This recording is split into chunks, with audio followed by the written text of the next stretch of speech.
I arrived home from my trip 48 hours early and I did not tell a soul. I walked through the front door expecting the warm smell of my wife's peach cobbler, but instead I found her in the dark living room crying all alone. But that was not the worst part. The worst part was the sound coming from the kitchen. My son was in there laughing loudly with his in-laws. They were drinking my wine, they were planning my funeral, and they had absolutely no idea that the man they were burying was standing right behind the wall, listening to every single word. I am Ray Bishop. I am 72 years old. And today is the day I teach my son that you never celebrate a man's death before you check his pulse. Before I continue this story, please let me know where you are watching from in the comments below. Hit like and subscribe if you have ever had to stand up to family members who mistook your kindness for weakness. The drive home from the clinic had been long and silent. For 3 days I had been sitting in a sterile white room in Cleveland, waiting for a biopsy result that could have changed everything. The doctors suspected pancreatic cancer. They told me to prepare my affairs. They told me to say my goodbyes. So I went alone. I did not want to worry Viola. I did not want to burden my son Marcus. I wanted to carry that weight by myself, just like I have carried every beam and brick of my construction company for the last 40 years. But God had other plans. The results came back negative. It was just a benign cyst. I was healthy. I was strong. I was going to live another 20 years. I drove back to Atlanta with a song in my heart. I imagined the look on Viola's face when I walked in the door. I imagined hugging her and telling her that she was stuck with me for a long time yet. I pulled my truck into the driveway and killed the engine. It was strange. The house was dark. Not the cozy kind of dark where you watch a movie, but the cold kind of dark that feels abandoned. My son's car was in the driveway. So was a silver Mercedes that belonged to Harold and Linda Preston, my sons-in-laws. I unlocked the front door quietly. My years as a contractor taught me how to walk on floorboards without making them creak. I stepped into the foyer and the air felt heavy. It smelled of expensive perfume and betrayal. I looked to my left into the formal living room. The curtains were drawn tight. The only light came from the street lamps outside filtering through the sheer drapes. And there she was. Viola was sitting on the edge of the velvet sofa curled into a ball. My wife is a strong woman. She raised a child while I was out pouring concrete 12 hours a day. She managed our books when we had nothing but debt. But tonight she looked small. She looked broken. Her shoulders were shaking and I could hear the soft, stifled sobs that she was trying to keep inside. In her hand, she was clutching a piece of paper so tight that her knuckles were gray. I took a step toward her, ready to rush to her side, ready to ask her who had hurt her. But then I heard it.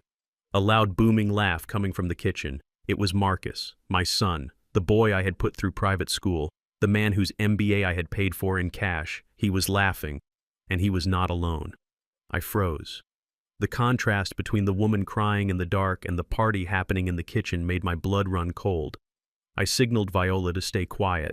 She looked up at me and her eyes were red and swollen. She opened her mouth to speak, but I put a finger to my lips. I needed to know. I needed to understand why my wife was shattering while my son was celebrating. I crept down the hallway toward the kitchen. The double doors were slightly ajar. I stood in the shadows just out of sight. I became a ghost in my own home. The kitchen was blazing with light. Standing around my granite island were Harold and Linda Preston. Harold was a man who made his money in used car dealerships and thought that gave him the right to look down on a man who worked with his hands. He was wearing a pastel polo shirt that was too tight for his stomach. Linda was holding a crystal wine glass, inspecting the liquid inside against the light. And there was Courtney, my daughter-in-law, leaning against the counter, looking at my son with a predatory smile. Then I heard a sound that hit me harder than any physical blow could have. Pop. It was the sound of a cork being pulled from a bottle, not just any bottle. I peeked through the crack in the door. Marcus was holding the 1982 Bordeaux. The bottle I had bought at auction 20 years ago. The bottle I had told everyone was strictly off limits because I was saving it for my 40th wedding anniversary with Viola, which was only 2 months away. Marcus poured the wine into Harold's glass. The dark red liquid swirled and settled. Harold took a sip and smacked his lips loudly. "Not bad for a man who spent half his life digging ditches," Harold said with a sneer. He gestured around my kitchen, waving his hand as if he already owned the place. "You know, Marcus, you really need to modernize this place once he is gone. It smells like old people and hard work." My grip tightened on the doorframe. I wanted to burst in there and shatter that glass against the wall. I wanted to grab Harold by his collar and throw him out onto the street. But I stopped myself. I am Ray Bishop. I do not act on impulse. I act on information. I needed to hear the rest. Linda chimed in, running her finger along the granite countertop. Oh, do not worry, Harold. Courtney has already contacted an architect. Once we get rid of that tacky furniture in the living room and knock down that wall, we can open this space up. It will be perfect for our summer parties. My heart hammered against my ribs. They were talking about my house as if I were already a memory, as if I were a ghost haunting the halls. But I was not dead. I was standing 10 feet away. Marcus took a large gulp of the wine. He did not even savor it. He drank it like it was cheap soda. He looked nervous, but he was trying to impress them. He was trying to be the big man. Look, I know Mom is upset, Marcus said, his voice wavering slightly. She kept crying when I made her sign the papers, but it had to be done. The doctor said Dad might not make it through the week. Pancreatic cancer is aggressive. When he goes, Mom is going to be a mess. She will not be able to handle a property this size. I felt a sharp pain in my chest. So that was it. I had told Marcus I was going for a checkup, just a routine checkup. But somehow he had jumped to the conclusion that I was dying. Or maybe he just hoped I was dying. And instead of waiting for the results, instead of praying for his father, he had used my absence to strike. Harold laughed again, a deep, guttural sound that grated on my nerves. You did the right thing, son.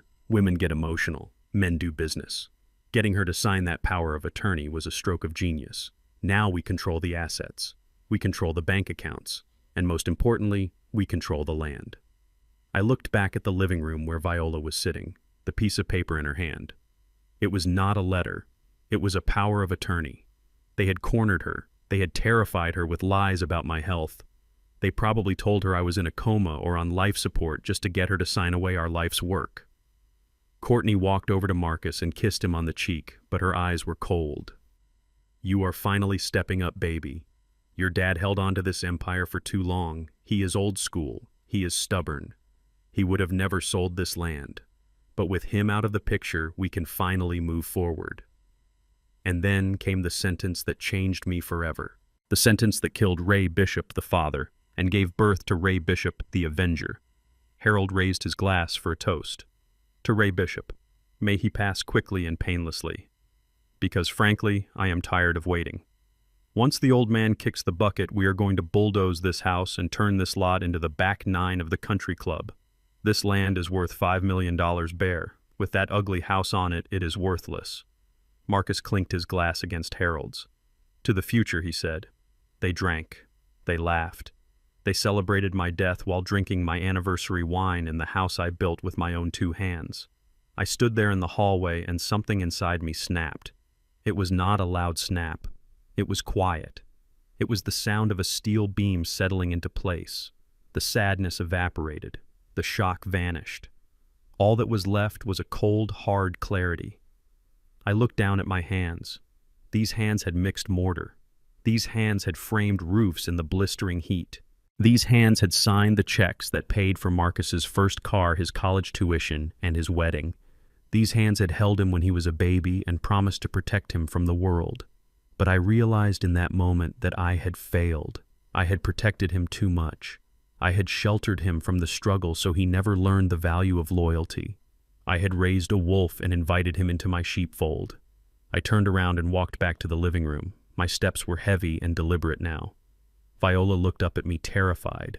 She saw the change in my face. She saw that the gentle husband who had left 3 days ago had not returned. A different man had come back. Ray, she whispered, her voice trembling. They told me you were... They said the doctors called. Shh, I said gently, kneeling down in front of her. I took the crumpled paper from her hand. I smoothed it out on the coffee table. It was a durable power of attorney, granting Marcus full control over our estate, effective immediately upon my incapacitation. Is it true? Viola asked, tears streaming down her face. Are you dying, Ray? I looked deep into her eyes. I took her hand and kissed it. My lips were warm, but my eyes were ice. No, Viola. I said, my voice low and steady. I am not dying. The doctors gave me a clean bill of health. I am going to live for a very long time. Viola gasped, a mixture of relief and confusion washing over her face. But But Marcus said, Marcus lied. I cut in. They all lied. They wanted the house, Viola. They wanted the money. And they thought I was the only thing standing in their way. I stood up. I buttoned my jacket. I brushed the dust off my sleeve. I looked at the reflection in the mirror hanging in the hallway. I saw a 72-year-old man with gray hair and wrinkled skin. But beneath that, I saw the street fighter from Chicago who had clawed his way up from nothing. Stay here, I told Viola. Dry your eyes. Do not shed another tear for them. They are not worth the water. Where are you going? She asked, gripping my arm. I am going to the kitchen, I said calmly. I am going to have a drink with our son. I turned and walked toward the light.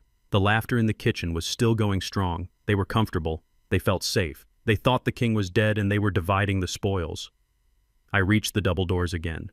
This time I did not hide in the shadows. I did not creep. I grabbed the handles of both doors and threw them open with enough force that they banged against the walls with a thunderous crash. The laughter died instantly. The silence that followed was absolute. Harold dropped his wine glass.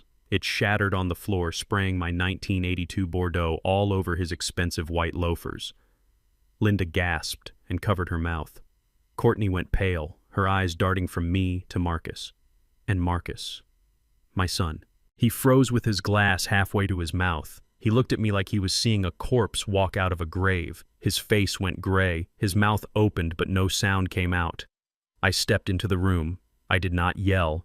I did not scream. I walked slowly to the island, my boots clicking rhythmically on the tile. I looked at the shattered glass on the floor.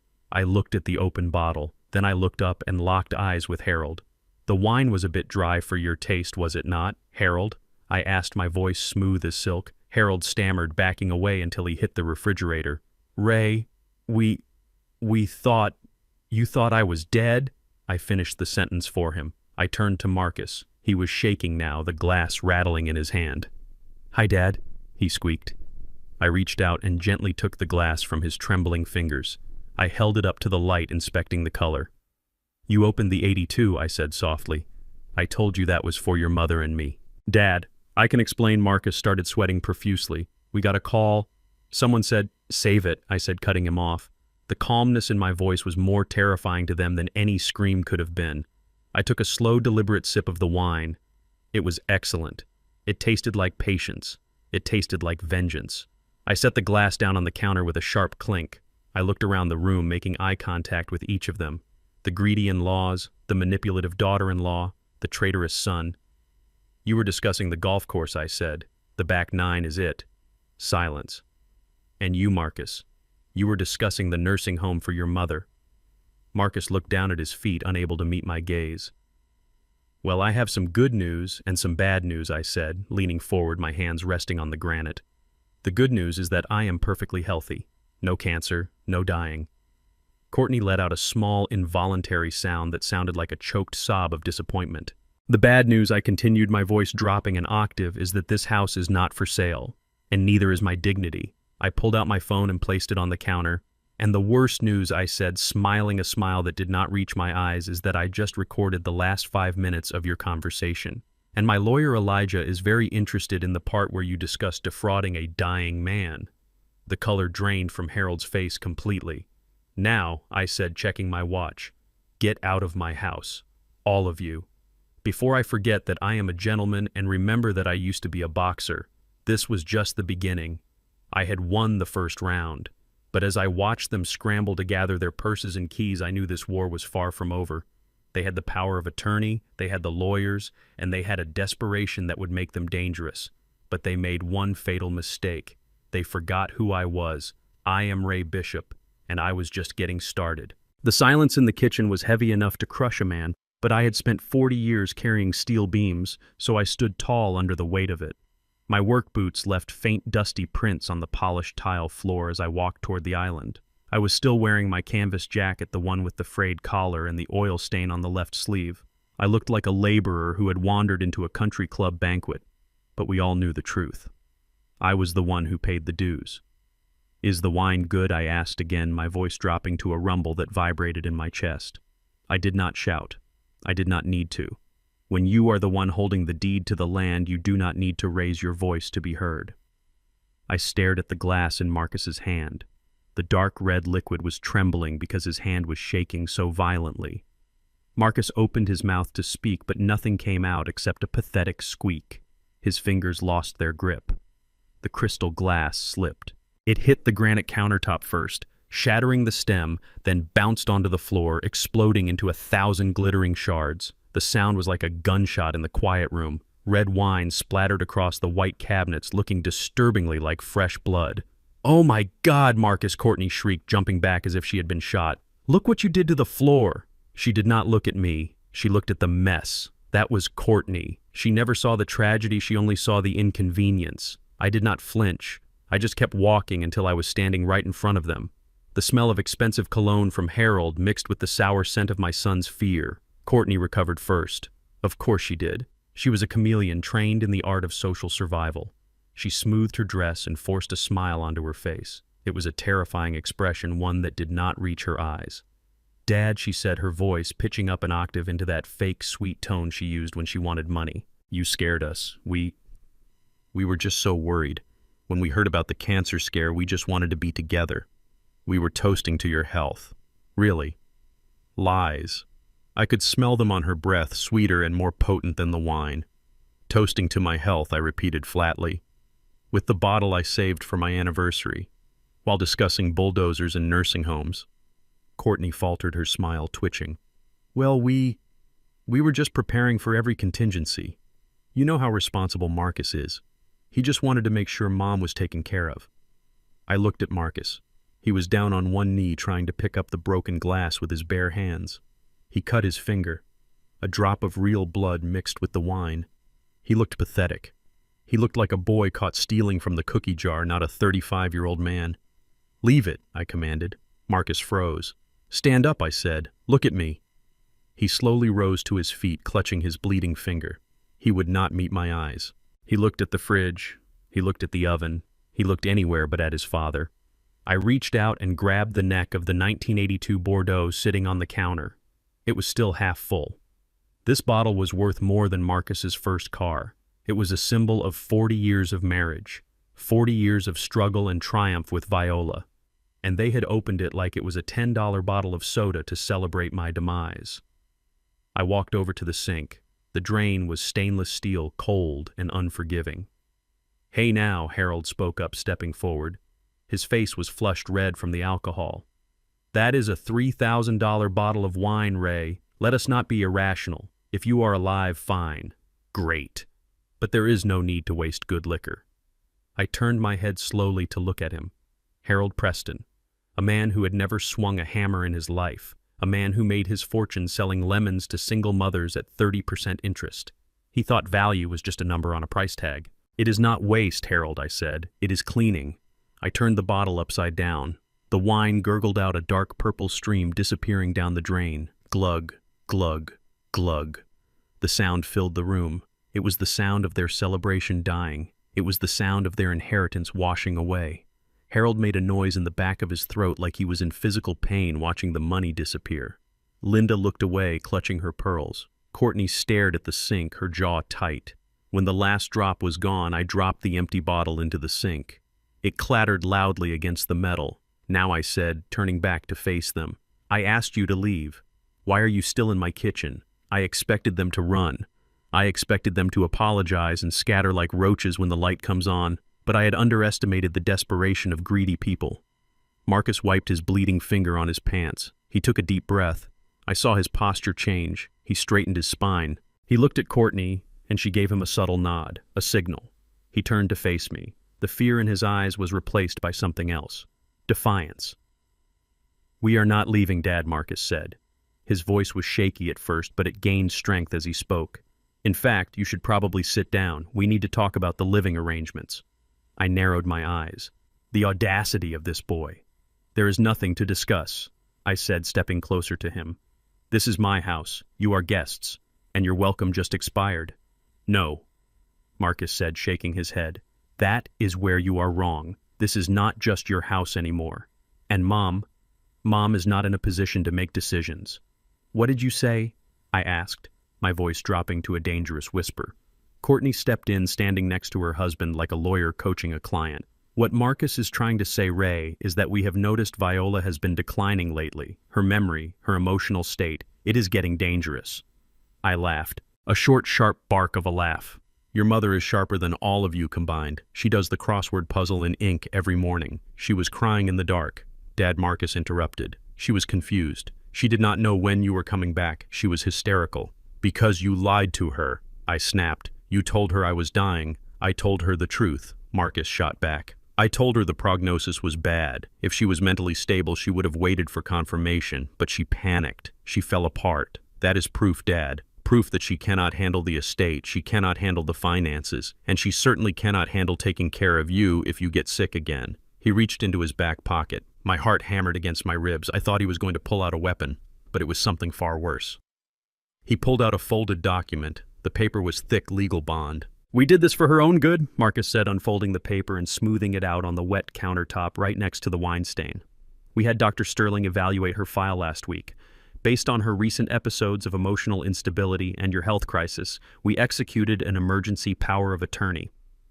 I looked down at the paper. I saw Viola's signature at the bottom. It was shaky. It looked like she had signed it while her hand was trembling, while she was crying. What is this? I asked, though I knew exactly what it was. It is a transfer of guardianship, Marcus said. His voice was cold now, devoid of any sun-like warmth. As of this afternoon, I am the legal guardian of Viola Bishop and the executor of her assets. That includes her half of this property. I felt the blood rush to my head. My hands balled into fists at my sides. They had not just planned a funeral, they had staged a coup. You tricked her, I growled. You cornered a frightened woman and forced her to sign. We protected her, Courtney corrected me, her voice dripping with venom. We protected the family assets from being squandered by a woman who is clearly losing her grip on reality. And since you are technically her spouse but currently facing your own health issues, well, the court tends to favor the adult children in these situations. Harold chuckled from the corner. He had regained his confidence now that the paperwork was on the table. It is ironclad, Ray. My lawyers looked it over. You can yell and pour out all the wine you want, but the law is the law. Marcus took a step forward. He looked almost tall in that moment, fueled by the false power of a signature. So, here is how it is going to work, Dad. We are not leaving. In fact, we are moving in next week to oversee the transition.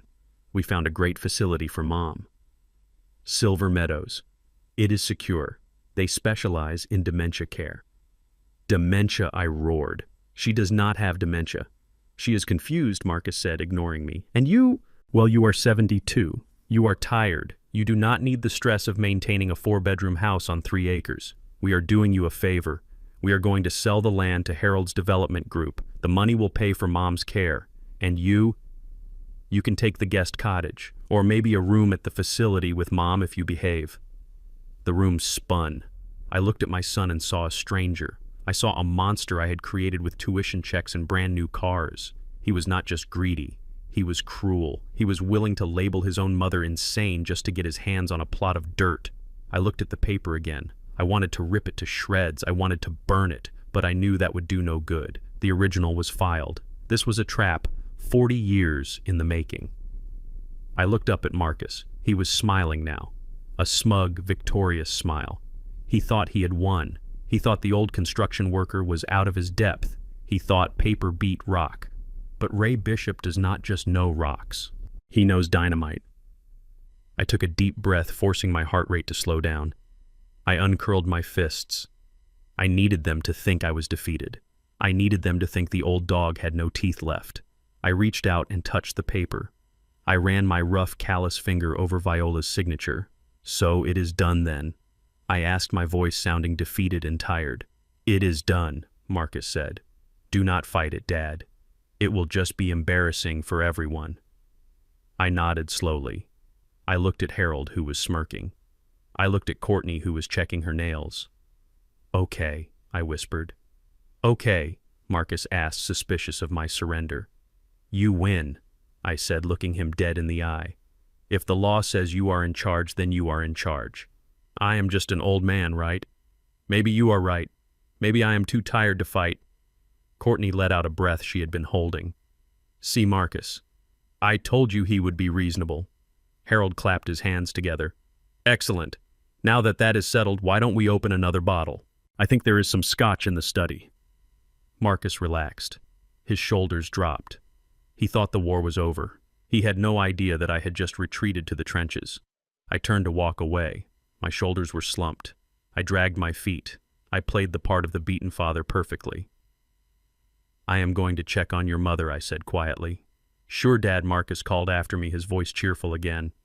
Tell her not to worry. We will handle everything from here. I walked out of the kitchen. As soon as I crossed the threshold into the dark hallway, my posture changed. I straightened my back. I wiped the look of defeat off my face. My eyes adjusted to the darkness. They had a piece of paper. They had a lawyer. They had a plan. But they had made one critical mistake. They had assumed that the house was the only thing I owned. They had assumed that Viola was weak. And they had assumed that I would play by their rules. I walked toward the basement door. I needed to see my wife. But first, I needed to find my old toolbox. Not the one with the hammers and wrenches. The one with the blueprints.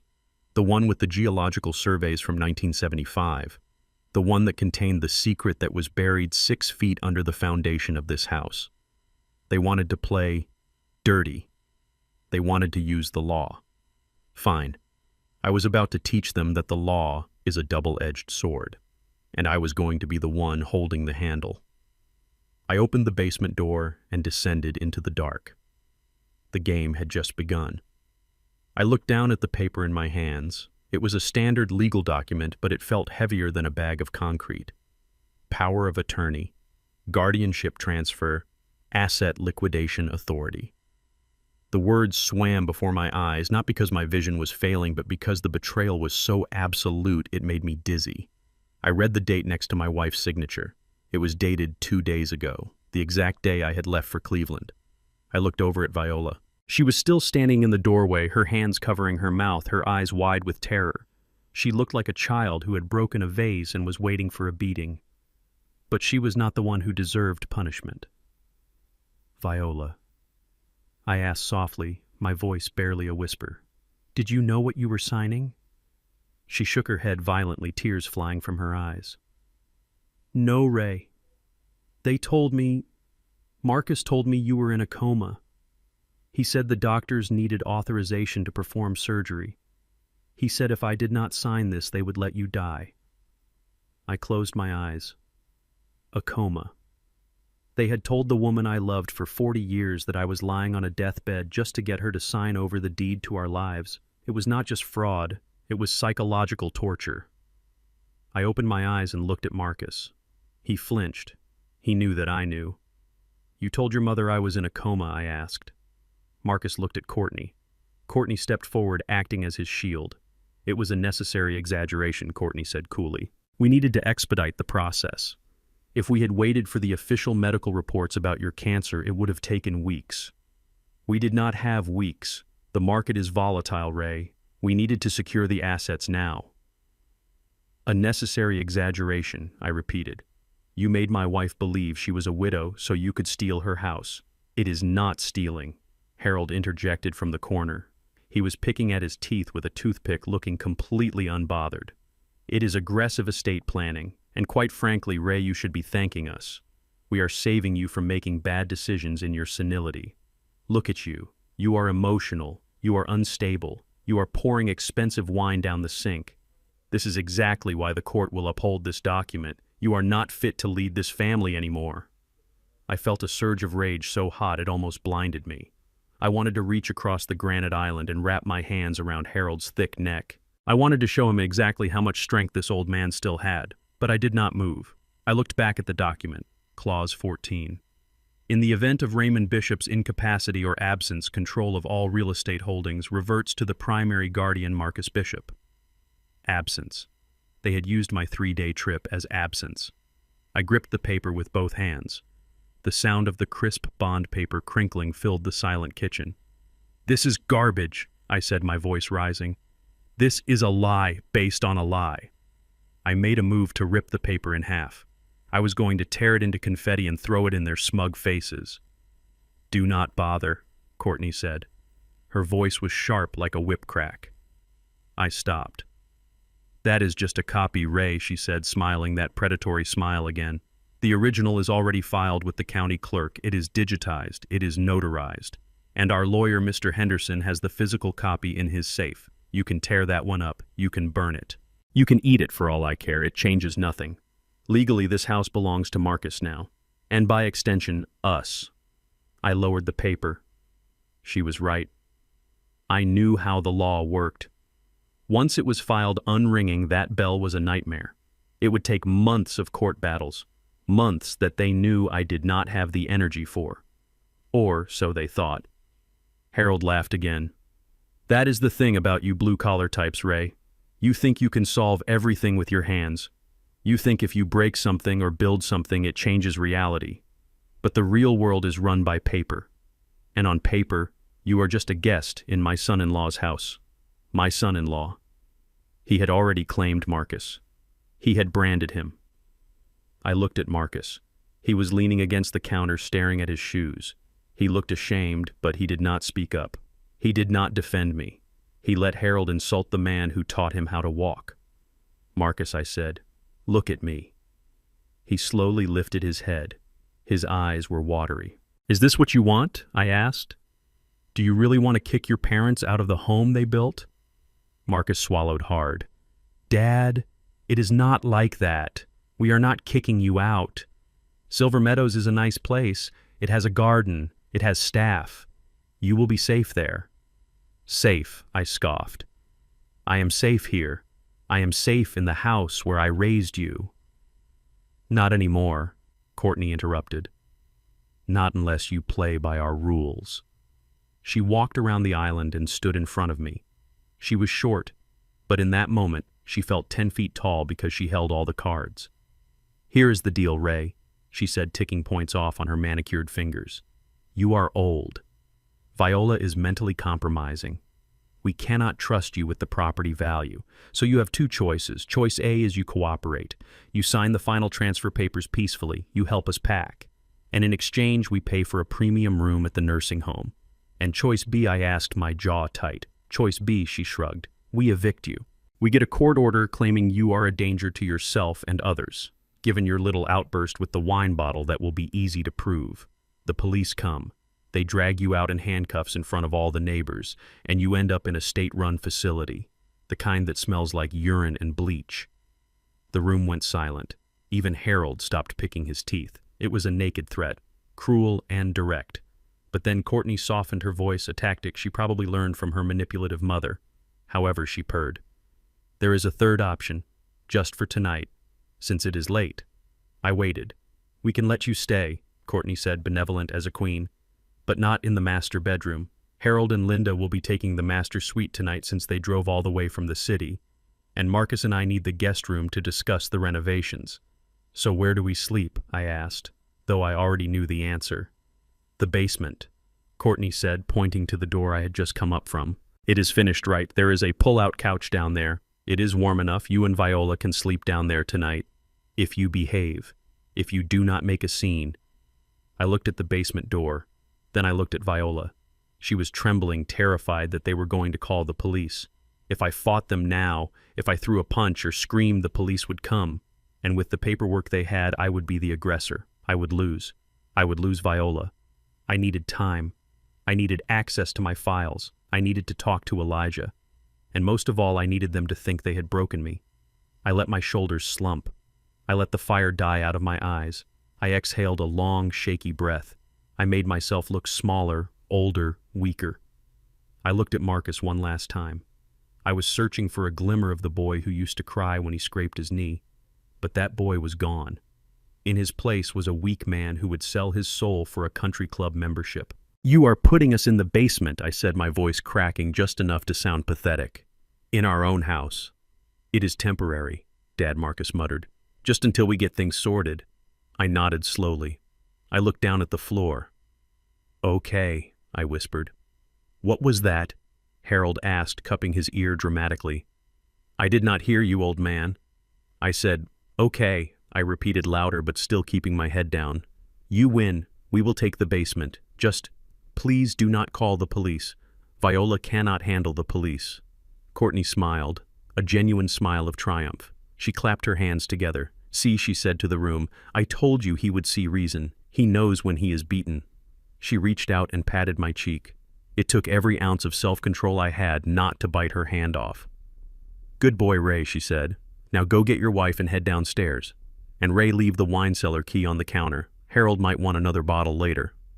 I reached into my pocket. I pulled out the brass key. I placed it on the counter next to the wine stain. "Enjoy it," I said. I turned my back on them. I walked over to Viola. I put my arm around her shaking shoulders. "Come on, honey," I said softly. "Let's go downstairs." "But Ray," she sobbed. "Our bed." "It is okay," I whispered in her ear. "It is just for tonight. Trust me." I led her toward the basement door. Behind me, I heard the sound of another cork popping. I heard Harold laughing. I heard Courtney making a toast to new beginnings. They were celebrating their victory. They were celebrating the conquest of the Bishop estate. I opened the door and the smell of cool, damp air hit me. To them, it was a dungeon. To me, it was a command center. As I closed the door behind us, shutting out the light and the laughter of the parasites upstairs, my expression changed in the darkness. The sadness vanished. The defeat evaporated. I helped Viola down the stairs. "Stop crying, my love," I told her as we reached the bottom step. "Ray, what are we going to do?" she asked, looking around the dim room filled with boxes of my old business records. I walked over to a stack of dusty filing cabinets in the corner. I wiped the dust off the top of a metal box marked Project Phoenix 1975. "We are going to do what we always do, Viola," I said, unlocking the cabinet. "We are going to build what she asked." "A trap," I said, pulling out a roll of blueprints. "A trap so deep they will never climb out of it." I looked up at the ceiling where I could hear their footsteps walking all over my life. "Enjoy the wine, Marcus," I thought, "because tomorrow you are going to choke on it." The basement was cold. It was the kind of cold that settles into your bones and reminds you of every ache and pain you have collected over 72 years. The air down here tasted different. It did not smell like lavender and money like the floor above. It smelled of wet earth and old memories. It smelled of the late nights I spent down here analyzing blueprints when I was building this empire from scratch. I helped Viola sit down on the old pull-out sofa. The springs creaked under her weight, a sharp contrast to the silent plush furniture upstairs. This sofa was the first piece of furniture we ever bought together back when we lived in a studio apartment in Chicago. We had kept it for sentimental reasons. Now it was our bed. Viola was shaking. She still had her coat on, clutching the lapels tight around her neck as if she were freezing to death. But it was not the temperature that was making her shiver. It was the shock. "I am so sorry, Ray," she whispered. Her voice was broken, cracked by the weight of her guilt. "I am so stupid. I should have called the hospital. I should have waited. But Marcus," he sounded so sure. "He was crying, Ray. Our son was crying on the phone saying you were going to die if I did not sign." I sat down next to her and wrapped my heavy arm around her shoulders. I pulled her close. She buried her face in my chest and sobbed. I could feel her tears soaking into my shirt. "Listen to me, Viola," I said, my voice low and steady. "You are not stupid. You are a mother, and a mother will always walk through fire to save her family. Marcus knows that. He used your love against you. That is not your fault. That is his sin. But we lost the house," she wept. "We are in the basement, Ray. In our own house. How did it come to this?" I looked up at the ceiling. Above us, I could hear the muffled thumping of footsteps. I heard the scrape of a chair being dragged across the floor. I heard the faint vibration of bass from a stereo system. They were playing music. They were probably opening another bottle of my wine. They were walking all over us, quite literally. "We have not lost anything yet," I told her. Viola pulled back and looked at me. Her eyes were red and swollen. "But Ray, they have the papers. You saw them, the lawyers." "Lawyers know the law," I said, cutting her off. "But they do not know the land." I stood up. My knees popped, but I ignored the pain.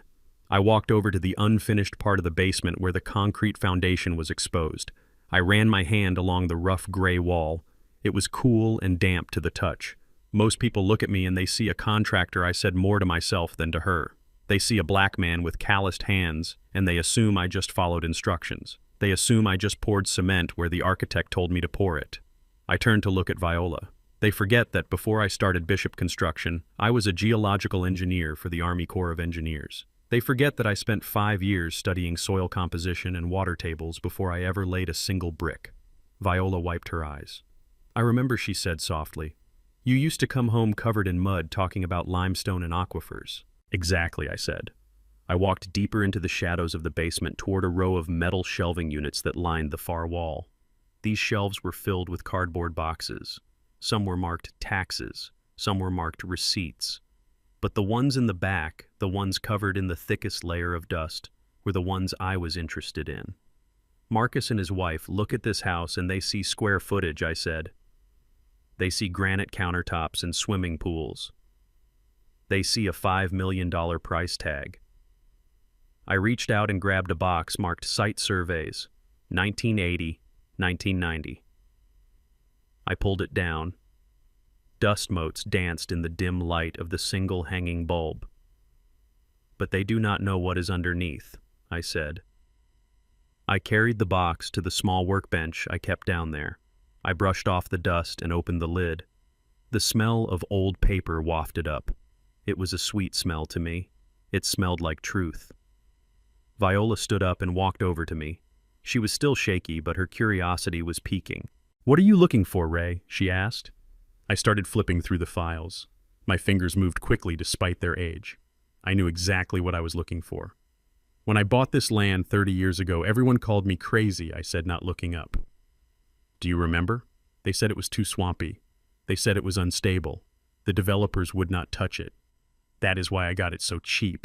I remember Viola said, "You spent 6 months just draining the lot. Marcus was just a baby then." I nodded. I drained it. I reinforced it. I drove steel pylons 50 feet into the bedrock to make sure this house would never move an inch. I engineered a miracle to make this land buildable. I pulled out a large folded map. The paper was yellowed and brittle at the edges. I spread it out on the workbench, pushing aside a jar of rusty nails. But I also made a deal with the land, I whispered. I pointed to a series of blue lines drawn on the map. "This is the water table," I explained, tracing the lines with my finger.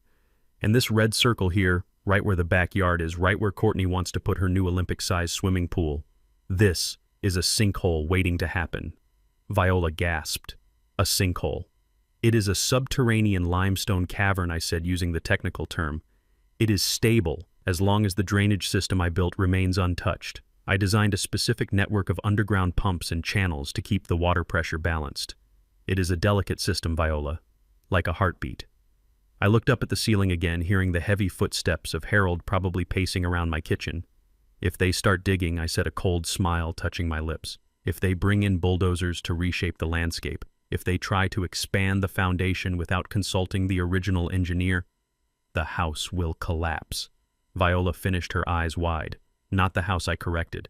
"The house is anchored to the bedrock, but the backyard, the garden, and anything they try to build on it, it will be swallowed by the earth." I looked back down at the box. I dug deeper. Underneath the maps were the permits, the original permits from the county. "And here's the kicker," I said, pulling out a document with a faded official seal. "When I got these permits, I had to sign a waiver stating that any modification to the drainage system requires the approval of a certified geological engineer. Specifically, the original engineer of record." I tapped my chest. "Me." Viola looked at the paper, then at me. Her fear was starting to fade, replaced by a glimmer of hope. "So they cannot build without your permission?" she asked. "Oh, they can try," I said.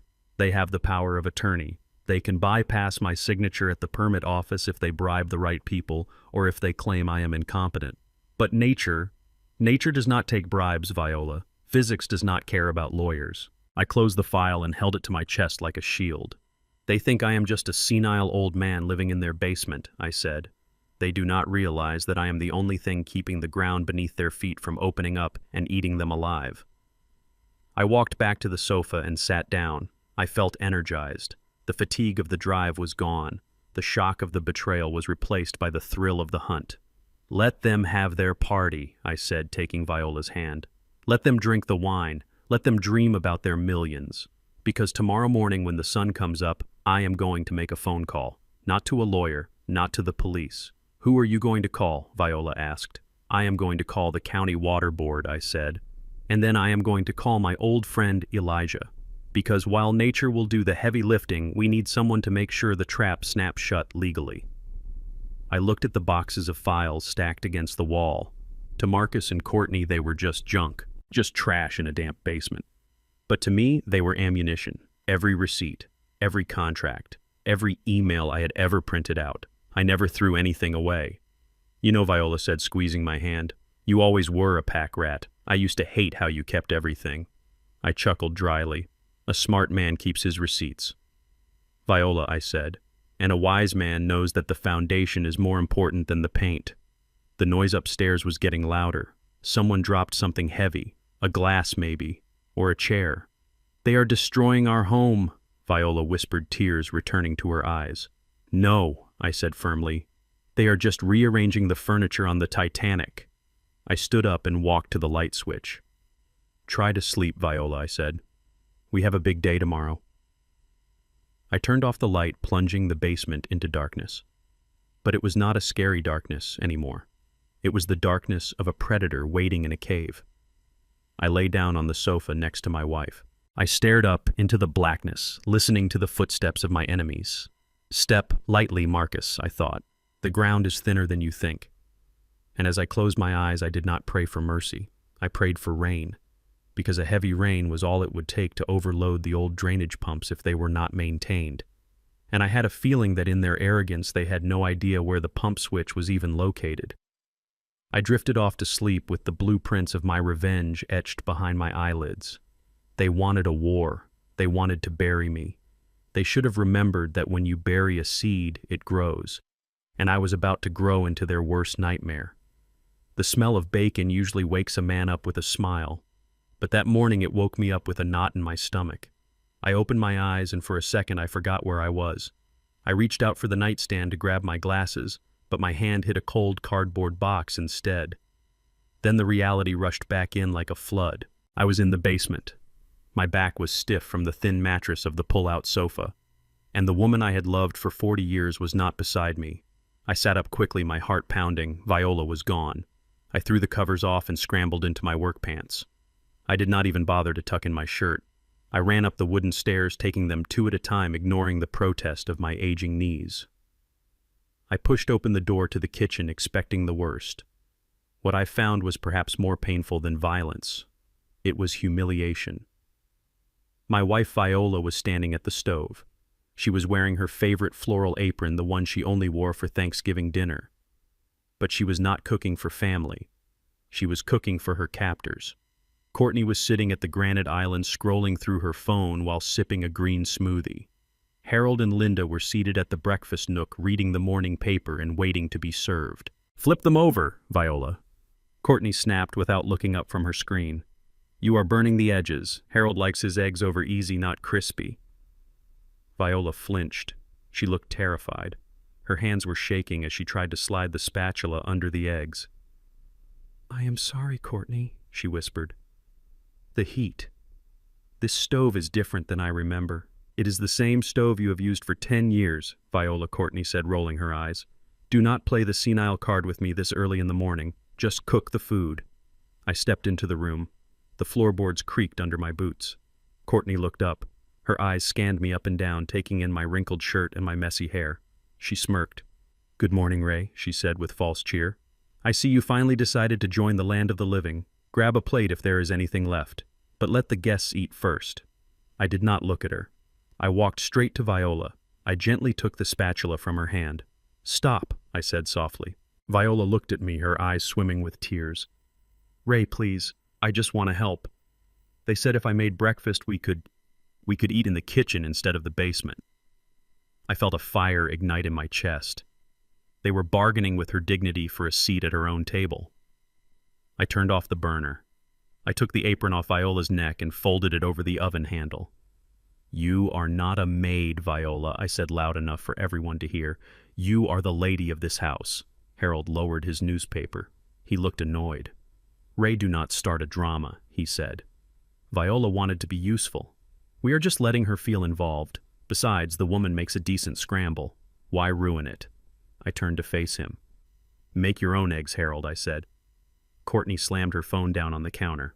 Okay, that is enough, she said, standing up. If you are going to be difficult, Ray, you can go outside. In fact, that is a great idea. Since you are so full of energy, why don't you make yourself useful? She pointed out the window to the sprawling back lawn. The grass is getting long, Ray. And since we are hosting the architects later this afternoon for the pool expansion meeting, I want the yard looking pristine. I looked at her. You want me to mow the lawn? Harold chuckled. Well, you are the one with the blue-collar experience, Ray. You look more natural pushing a mower than you do sitting at a negotiating table. It is good exercise for a man your age. Keeps the blood flowing. He took a bite of the toast Viola had just buttered for him. Go on, Ray Harold said, waving his hand dismissively. Earn your keep. We are paying for your nursing home eventually, remember. Consider this a down payment. I looked at Viola. She was terrified that I was going to explode. She grabbed my arm and squeezed it. Please, Ray, she whispered. Just do it. Please. I do not want them to send us away. I looked at my wife's pleading eyes. Then I looked at the smug faces of the people eating my food in my kitchen. If I refused, they would kick us out. If I fought, they would call the police. But if I went outside, I would be alone. I would be unobserved. And I would have access to the land. I took a deep breath. I forced my facial muscles to relax. I bowed my head slightly in mock submission. You are right, Harold, I said, my voice flat. I should earn my keep. The grass does look a bit messy. Courtney smiled triumphantly. She thought she had broken me. She thought she had turned Ray Bishop into the hired help. Good, she said. The keys to the riding mower are in the garage. Make sure you do the edges too. I hate sloppy edges.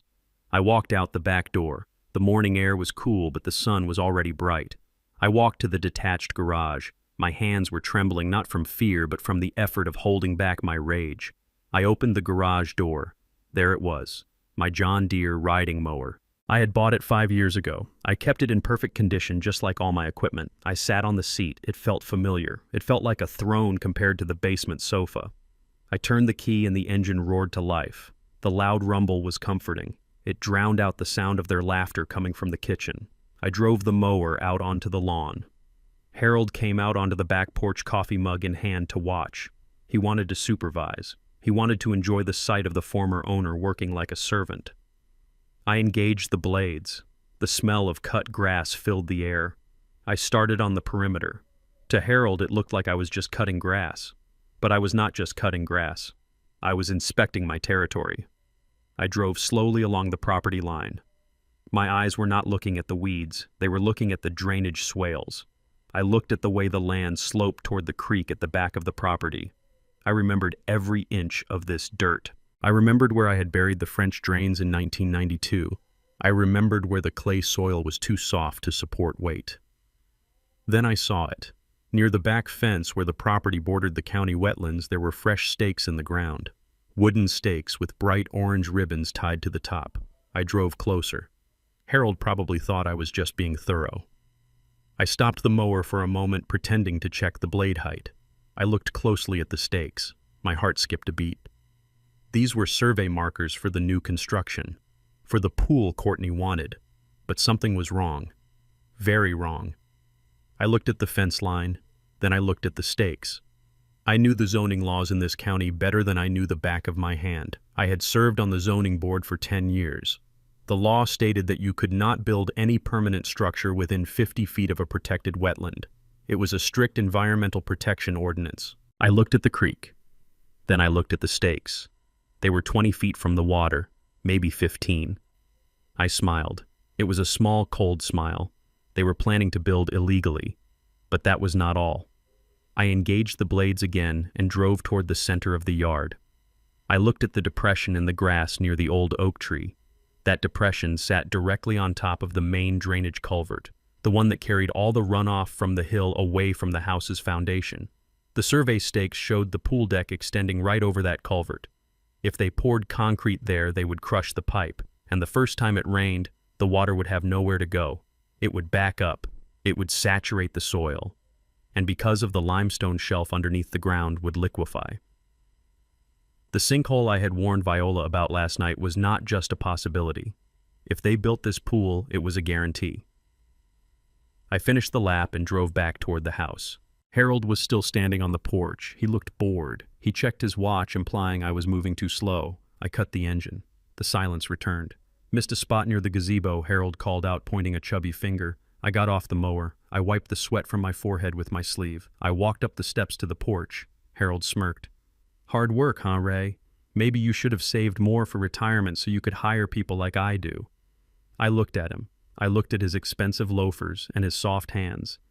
It is good work, I said. It clears the mind. I looked past him into the kitchen window. I saw Courtney pointing at blueprints spread out on the table. So I asked, keeping my voice casual, "Where are you putting this famous pool?" Harold puffed out his chest. "Oh, it is going to be magnificent. Infinity edge, heated, right back there where the land slopes down.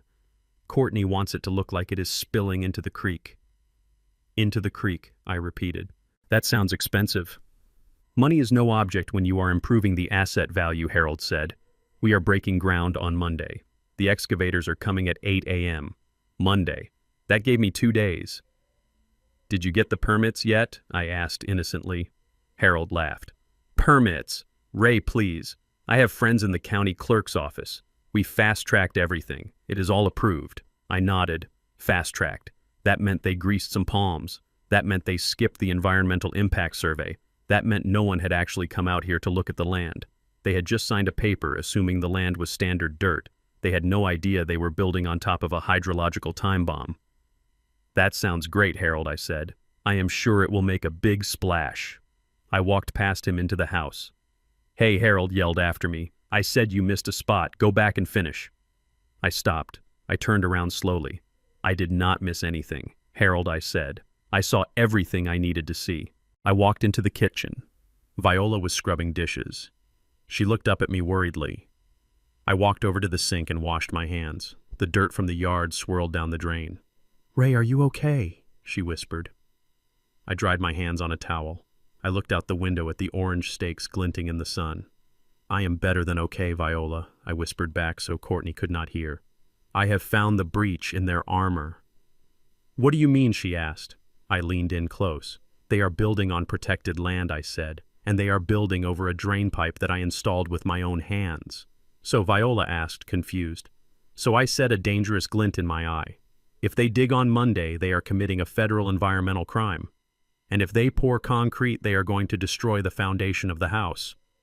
I looked at Courtney, who was happily chatting on the phone about tile colors. "They think they are developers," I said, "but they are just children playing in a sandbox with a loaded gun." I checked my pocket. I had my phone. "I am going to take a shower," I told Viola, "and then I am going to make a phone call to the Department of Environmental Protection, and maybe one to the Army Corps of Engineers." "Ray, be careful," Viola said. "Do not worry," I said, kissing her forehead. "I am just being a good citizen. Reporting a code violation is my civic duty." I walked toward the basement door. "Oh," and Ray Courtney called out without looking at me. "When you are done showering, we need you to move your truck. It is an eyesore in the driveway. Park it on the street." I stopped. My truck. The truck I had used to build this house. "Sure, Courtney," I said. "I will move it." I walked down the stairs into the darkness of the basement. I sat down on the edge of the sofa. I pulled out my phone. My hands were steady now. I dialed the number for Elijah. "Hello?" the gruff voice answered. "Elijah," I said. "It is Ray." "Ray, I heard you were in trouble," Elijah said. "I was," I said. "But things are looking up." I looked at the ceiling, imagining the swimming pool crashing down into the basement. "I need you to prepare an injunction," I said, "but not yet. I want you to have it ready for Monday morning." "Monday?" Elijah asked. "Why Monday?" "Because," I said, smiling, "that is when the excavators arrive. And I want to make sure that when they break the law, there is a witness with a badge standing right there to see it." I hung up the phone. I lay back on the couch and closed my eyes. Harold wanted me to do manual labor. He wanted me to be the gardener. Fine, I would be the gardener. And I was going to weed out the parasites one by one. The first bullet was loaded, and my aim had never been better. I parked my truck around the corner from the brownstone building in downtown Atlanta. This was not the part of the city where the glass skyscrapers touched the clouds and the lawyers wore $3,000 suits. This was the old district. The brickwork here was from the 1920s and the sidewalks were cracked from the roots of ancient oak trees. It was the part of the city that had character, just like the man I was about to see. I checked my rearview mirror one last time to make sure I had not been followed. I half expected to see Marcus's BMW or Harold's Mercedes trailing me, but the street was empty. They were too busy measuring drapes and planning pool parties to worry about where the old man went. They thought I was defeated. They thought I was just moving my eyesore of a truck to a side street to keep their driveway pretty. I walked up the steps to the office of Elijah Gold. The brass plaque on the door was tarnished and the paint was peeling, but the lock was solid. I knocked 3 times, a rhythm we had established 30 years ago when we were both young men trying to survive in a world that did not want to give us an inch. The door buzzed and clicked open. I stepped inside. The office smelled of stale cigar smoke, old leather, and dust. It was a smell that calmed me instantly. It was the smell of the law before it became a corporate machine. Elijah was sitting behind a desk that looked like it had been carved out of a single redwood tree. He was a small man with wild white hair and thick glasses that magnified his eyes, making him look like a wise old owl. He was Jewish, and I was black, and in the South in the 70s that meant we were natural allies. We had fought zoning boards together. We had fought discriminatory lending practices together. And today, we were going to fight my family. Ray, he said, his voice raspy from years of tobacco. You look like hell. I feel like hell. Elijah, I said, sitting down in the leather chair opposite him. I reached into my jacket pocket and pulled out the photo I had taken of the document on my phone. I slid the phone across the desk. Tell me what I am looking at, I said. Elijah put on a second pair of glasses over his first pair. He peered at the screen. He scrolled. He frowned. He hummed a low note of disapproval that rumbled in his throat. This is a power of attorney, he said finally, and a guardianship transfer. It is dated 2 days ago. Is it legal, I asked. Elijah leaned back in his chair. Technically, yes. The form is standard. The signatures are notarized. On the surface, it grants your son Marcus full control over Viola's assets and medical decisions based on her incapacity. And since you are listed as the secondary guardian but were absent during the signing, he trailed off, looking at me over his glasses. They trapped her, Elijah, I said, my voice tight. They told her I was dying. They told her she had to sign to save me. And now they are using it to say she is incompetent and I am too old to intervene. Elijah took off his glasses and rubbed the bridge of his nose. It is dirty, Ray. It is filthy. But it is a very common play. The courts are clogged. By the time we file a motion to contest this, by the time we get a competency hearing for Viola, months will have passed. And in those months, Marcus can do a lot of damage. He can sell assets, he can move money, he can put Viola in a home. So we sue them, I said. We sue them for fraud. Elijah shook his head. We can. But fraud is hard to prove in family court. It becomes he said, she said. Marcus will say he was acting in her best interest. He will bring in that doctor friend of his to testify that Viola was hysterical. It will be messy, Ray. And while we fight, they will still have control of the house. I looked at the dusty books on the shelf behind him. Law books. Thousands of pages of rules designed to keep order. But sometimes order was not justice. I do not want to sue them, Elijah, I said quietly. Elijah looked surprised. You do not. Ray, they are stealing your life. I know I said, but a lawsuit is a warning shot. If we file papers now, they will lawyer up. They will hide the money. They will cover their tracks. They will play the victim. I leaned forward, resting my elbows on the desk. I do not want to warn them, I said. I want to bury them. Elijah smiled slowly, a wicked little smile that showed his gold tooth. I am listening, he said. They are getting greedy, I explained. They are not just content with the house. They want to develop the land. They are bringing in excavators on Monday to dig a pool over a drainage culvert on protected wetlands. And last night I heard Harold talking about using the property as collateral for a $5 million loan that he plans to default on. Elijah whistled low and long. Bank fraud, he whispered, and environmental negligence. Now we are talking about felonies, Ray. We are talking about prison time, not just civil penalties. Exactly, I said. But they have not done it yet. They have only planned it. So we wait, Elijah said, understanding dawning in his eyes. We wait, I confirmed. 8. We let them think they have won. We let them think I am a broken old man who just wants to mow the lawn and sleep in the basement. We let them dig that hole. We let them sign those loan papers. I pointed a finger at Elijah.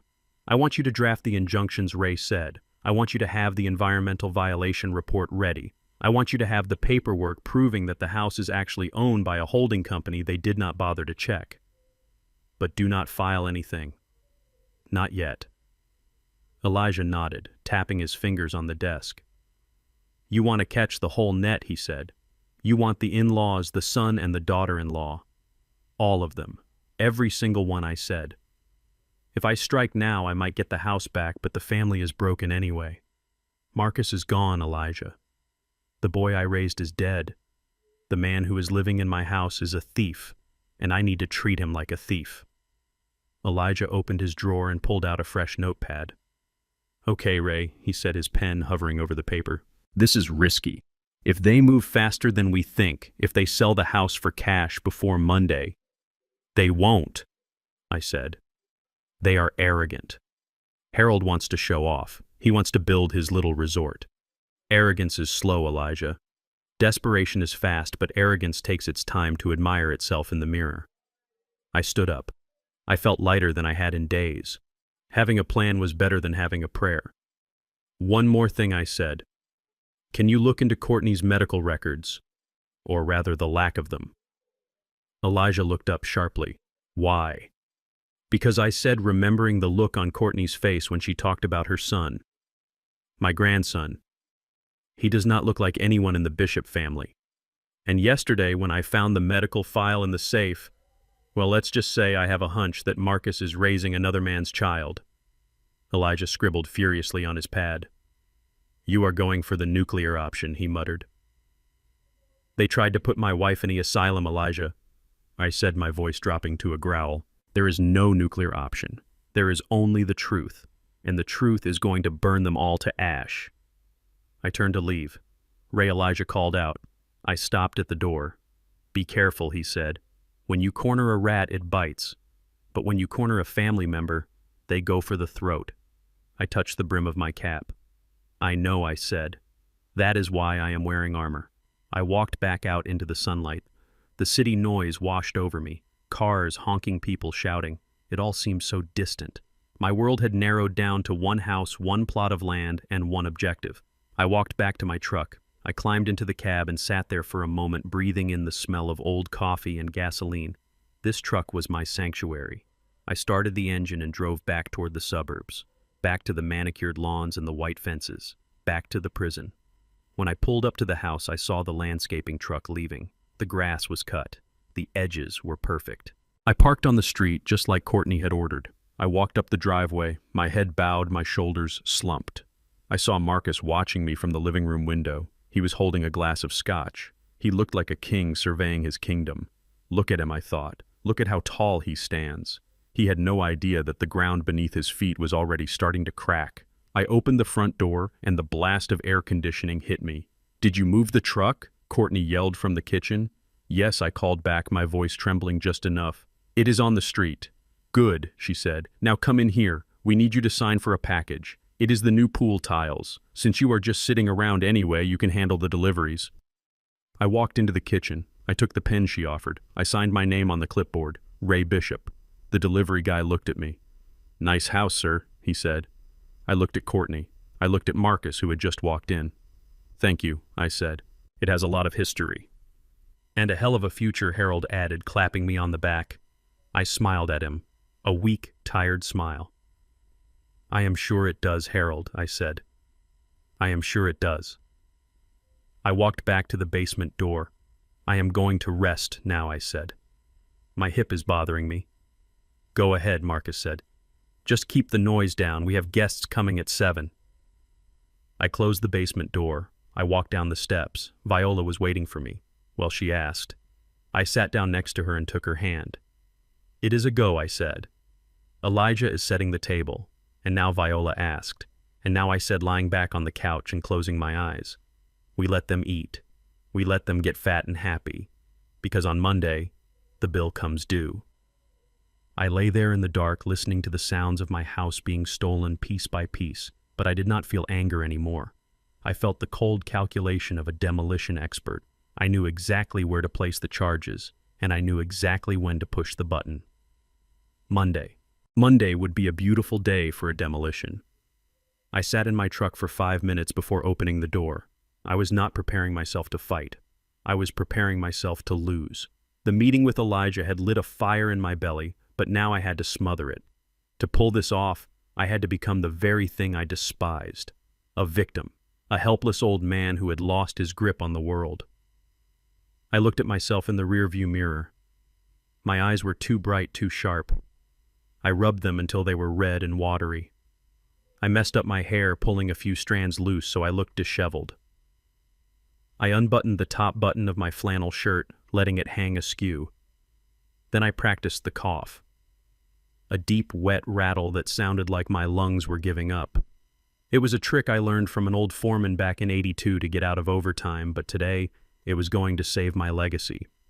The hardest part of being a wolf is learning how to bleat like a sheep, but for Viola and for the land I would bleat until my throat was sore. I opened the truck door and stepped out. I did not jump down like I usually did.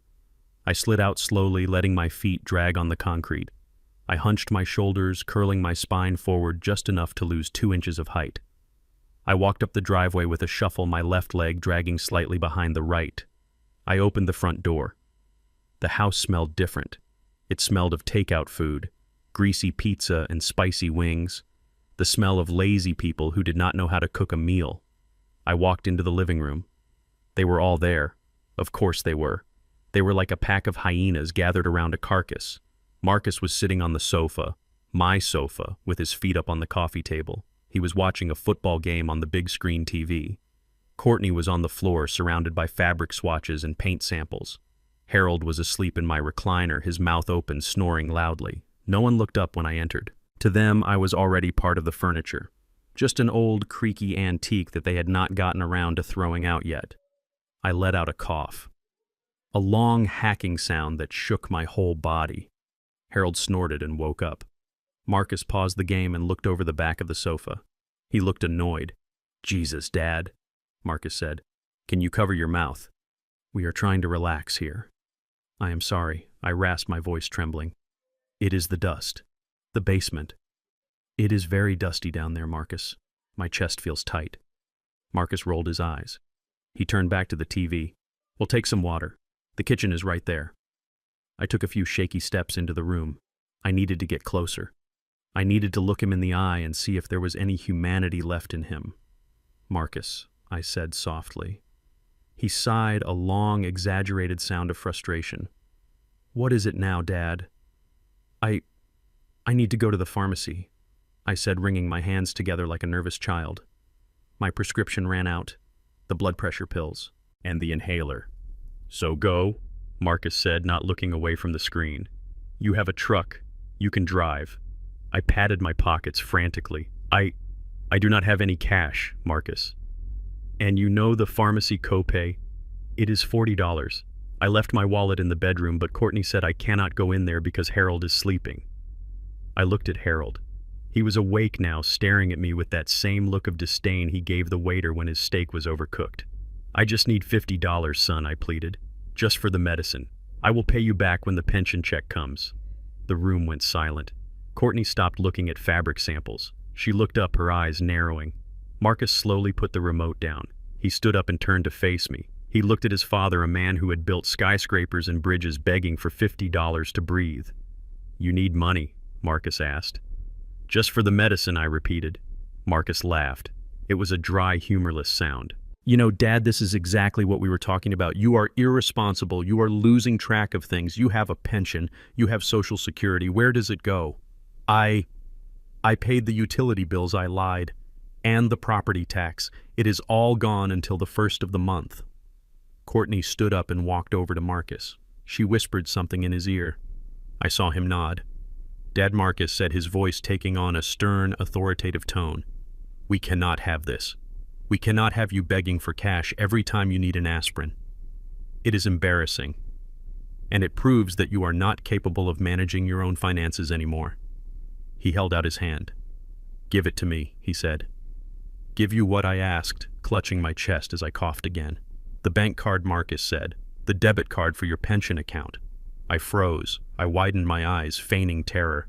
But that is my money, Marcus. That is all I have."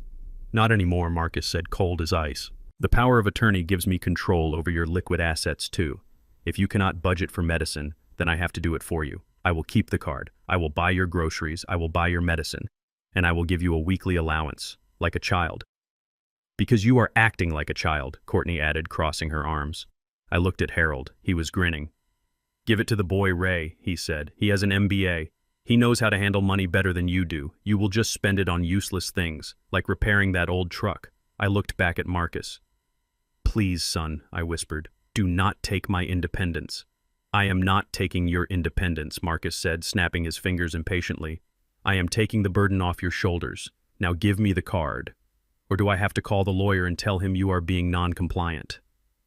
Non-compliant. That was the magic word. That was the threat of the nursing home. I slowly reached into my back pocket. My hand shook violently. I pulled out my old leather wallet. It was worn at the edges, cracked from years of sweat and work. I opened it. There was a picture of Marcus when he was 5 years old in the clear plastic window. I made sure he saw it. I saw him glance at it, and for a second, just a microsecond, I saw a flicker of guilt. But then Courtney touched his arm, and the guilt vanished. I pulled out the blue debit card. Horizon Bank. It was a valid card. It had my name on it. But what they did not know, what they had not bothered to check in their arrogance, was that this was a secondary account. It was the account I used for petty cash, for gas station coffee and newspapers. It had exactly $312.50 in it, and a daily withdrawal limit of $100. My real money, the money from the sale of my first company, the dividends from my investments, the millions I had quietly accumulated over 40 years, was sitting safely in a high-yield trust account at a completely different bank. A bank that required a fingerprint and a retinal scan to access. A bank that Elijah had locked down tight this morning under the name of the Viola Bishop Charitable Trust. But to them, this piece of blue plastic was the key to the kingdom. I held it out. My fingers refused to let go for a moment, selling the performance. Marcus snatched it from my hand. Finally, he said. He looked at the card. He smiled. See, Dad, that was not so hard.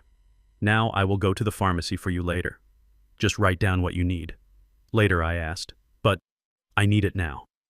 We are busy, Ray Courtney snapped. We are picking colors for the pool house. You are not going to die in the next 2 hours. Go downstairs. Rest. We will bring you a pill when we are ready. Marcus slipped the card into his pocket. My card. In his pocket. Go on, Dad, he said, sitting back down on the couch, and closed the door to the basement. The draft is making the living room cold. I stood there for a moment looking at them. They had taken my house. They had taken my dignity. And now they thought they had taken my money. I lowered my head. Thank you, son, I mumbled. Thank you for taking care of me.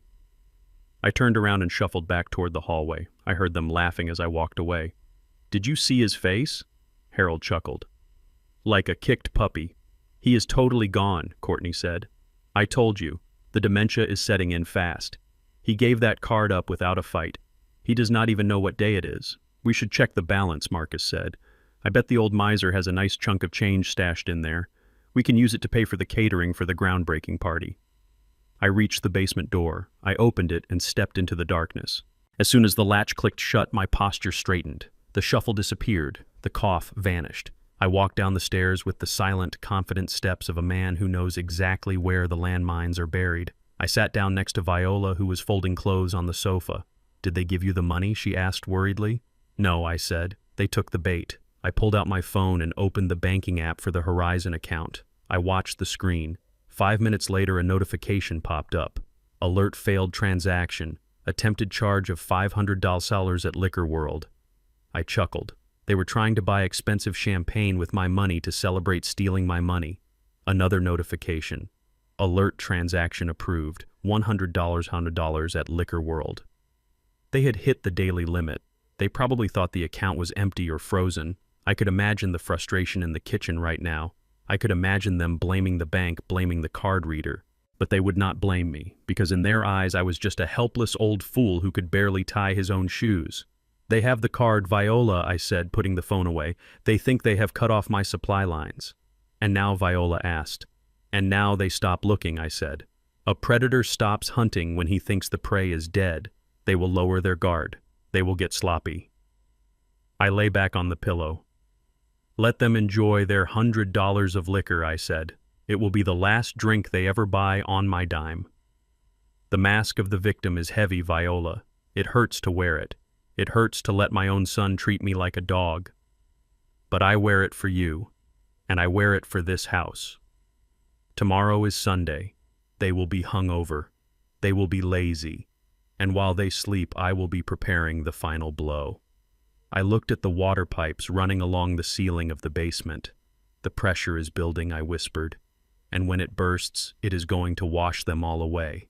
The house did not smell like my house anymore.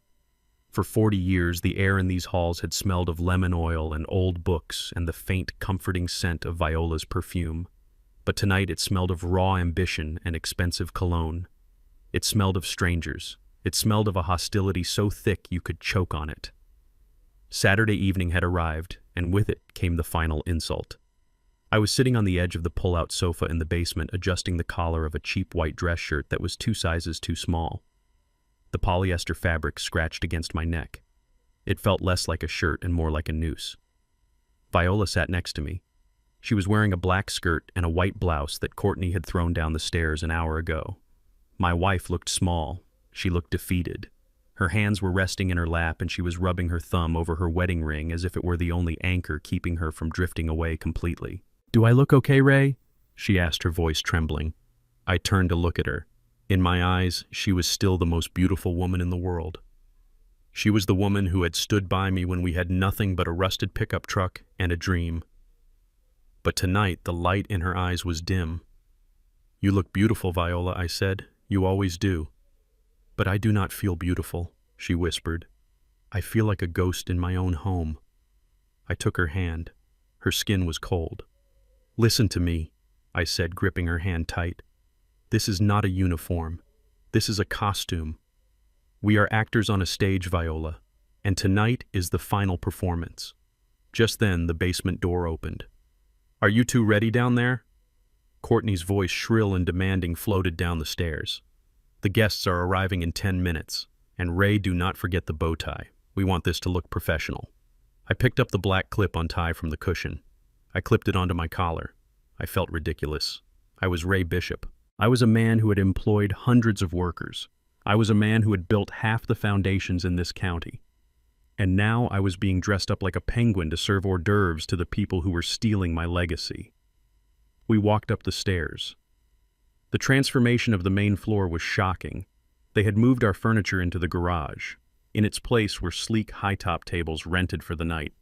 They had taken down our family photos, the pictures of Marcus graduating, the pictures of our anniversaries. In their place were large architectural renderings on easels. I walked over to one of the easels. It showed a glossy digital image of my backyard. But it was not my backyard. The oak tree was gone. My garden was gone. In their place was a massive infinity pool and a modern glass guest house. The title at the bottom read, "The Bishop Estate Luxury Redevelopment." "Do not touch the displays," Courtney snapped, appearing behind me. She was wearing a dress that probably cost more than my truck. Her hair was piled high on her head and she was holding a clipboard like a weapon. I stepped back, keeping my head down. "Sorry," I mumbled. "It looks impressive." "It will be," Courtney said, checking her watch. "Once we secure the bridge loan tonight from the investors. That is why you two are here." She looked at us with a cold, critical eye. "Listen closely," she said. "We fired the catering staff this morning." "You what?" Viola asked, shocked. "We let them go," Courtney said, shrugging. "They were charging too much. And Harold said it sends a better message to the investors if we show cost control. Why pay strangers to pass out napkins when we have family who are living here rent-free?" Rent-free, the words burned in my chest. "So here are the rules," Courtney continued. "You pour the champagne, you pass the trays, you clear the empty glasses, you do not speak to the guests unless spoken to.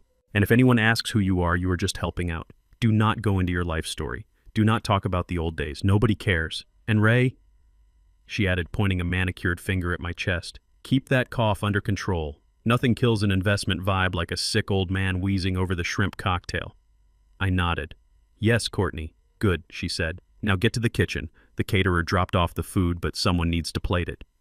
We walked into the kitchen. It was a war zone of silver platters and crystal glasses. Harold was there tasting a piece of smoked salmon.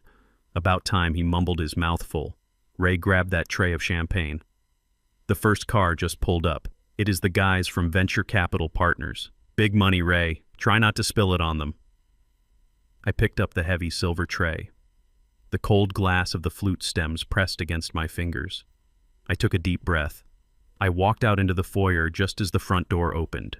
For the next hour, I became invisible. I watched as a parade of wealthy strangers invaded my sanctuary. Men with soft hands and hard eyes. Women who looked at the crown molding and calculated the resale value. They walked across my hardwood floors with their sharp heels, leaving little dents that made me wince. I weaved through the crowd offering drinks. Champagne, sir. Champagne, ma'am. Most of them did not even look at me. They just took the glass and turned their backs. To them, I was just a pair of hands, a prop. I saw Marcus holding court in the center of the room. He was wearing a tuxedo that I knew I had paid for. He was laughing too loud, drinking too much. He had his arm around a man I recognized. It was Mr. Sterling, the loan officer from the bank. "So the land is unencumbered?" Mr. Sterling asked, swirling his drink. "Completely." Marcus lied smoothly. "My father signed over full control. We have the deed. We have the permits. We break ground Monday." "Excellent," Mr. Sterling said. "Then I do not see any hurdles for the $5 million. We can have the papers ready for signing on Tuesday." I stood 3 feet away holding a tray of empty glasses. Marcus looked right through me. He did not see his father. He saw a servant. I walked back to the kitchen to reload. That was when I saw Viola. She was standing near the buffet table, struggling with a heavy platter of oysters. Her arthritis was flaring up, I could tell by the way she bit her lip. A large man in a gray suit bumped into her. The platter wobbled. A single oyster slid off and fell onto the man's polished shoe. "Hey, watch it," the man snapped. He looked down at his shoe with disgust. "Oh my goodness, I am so sorry," Viola stammered, putting the tray down and reaching for a napkin.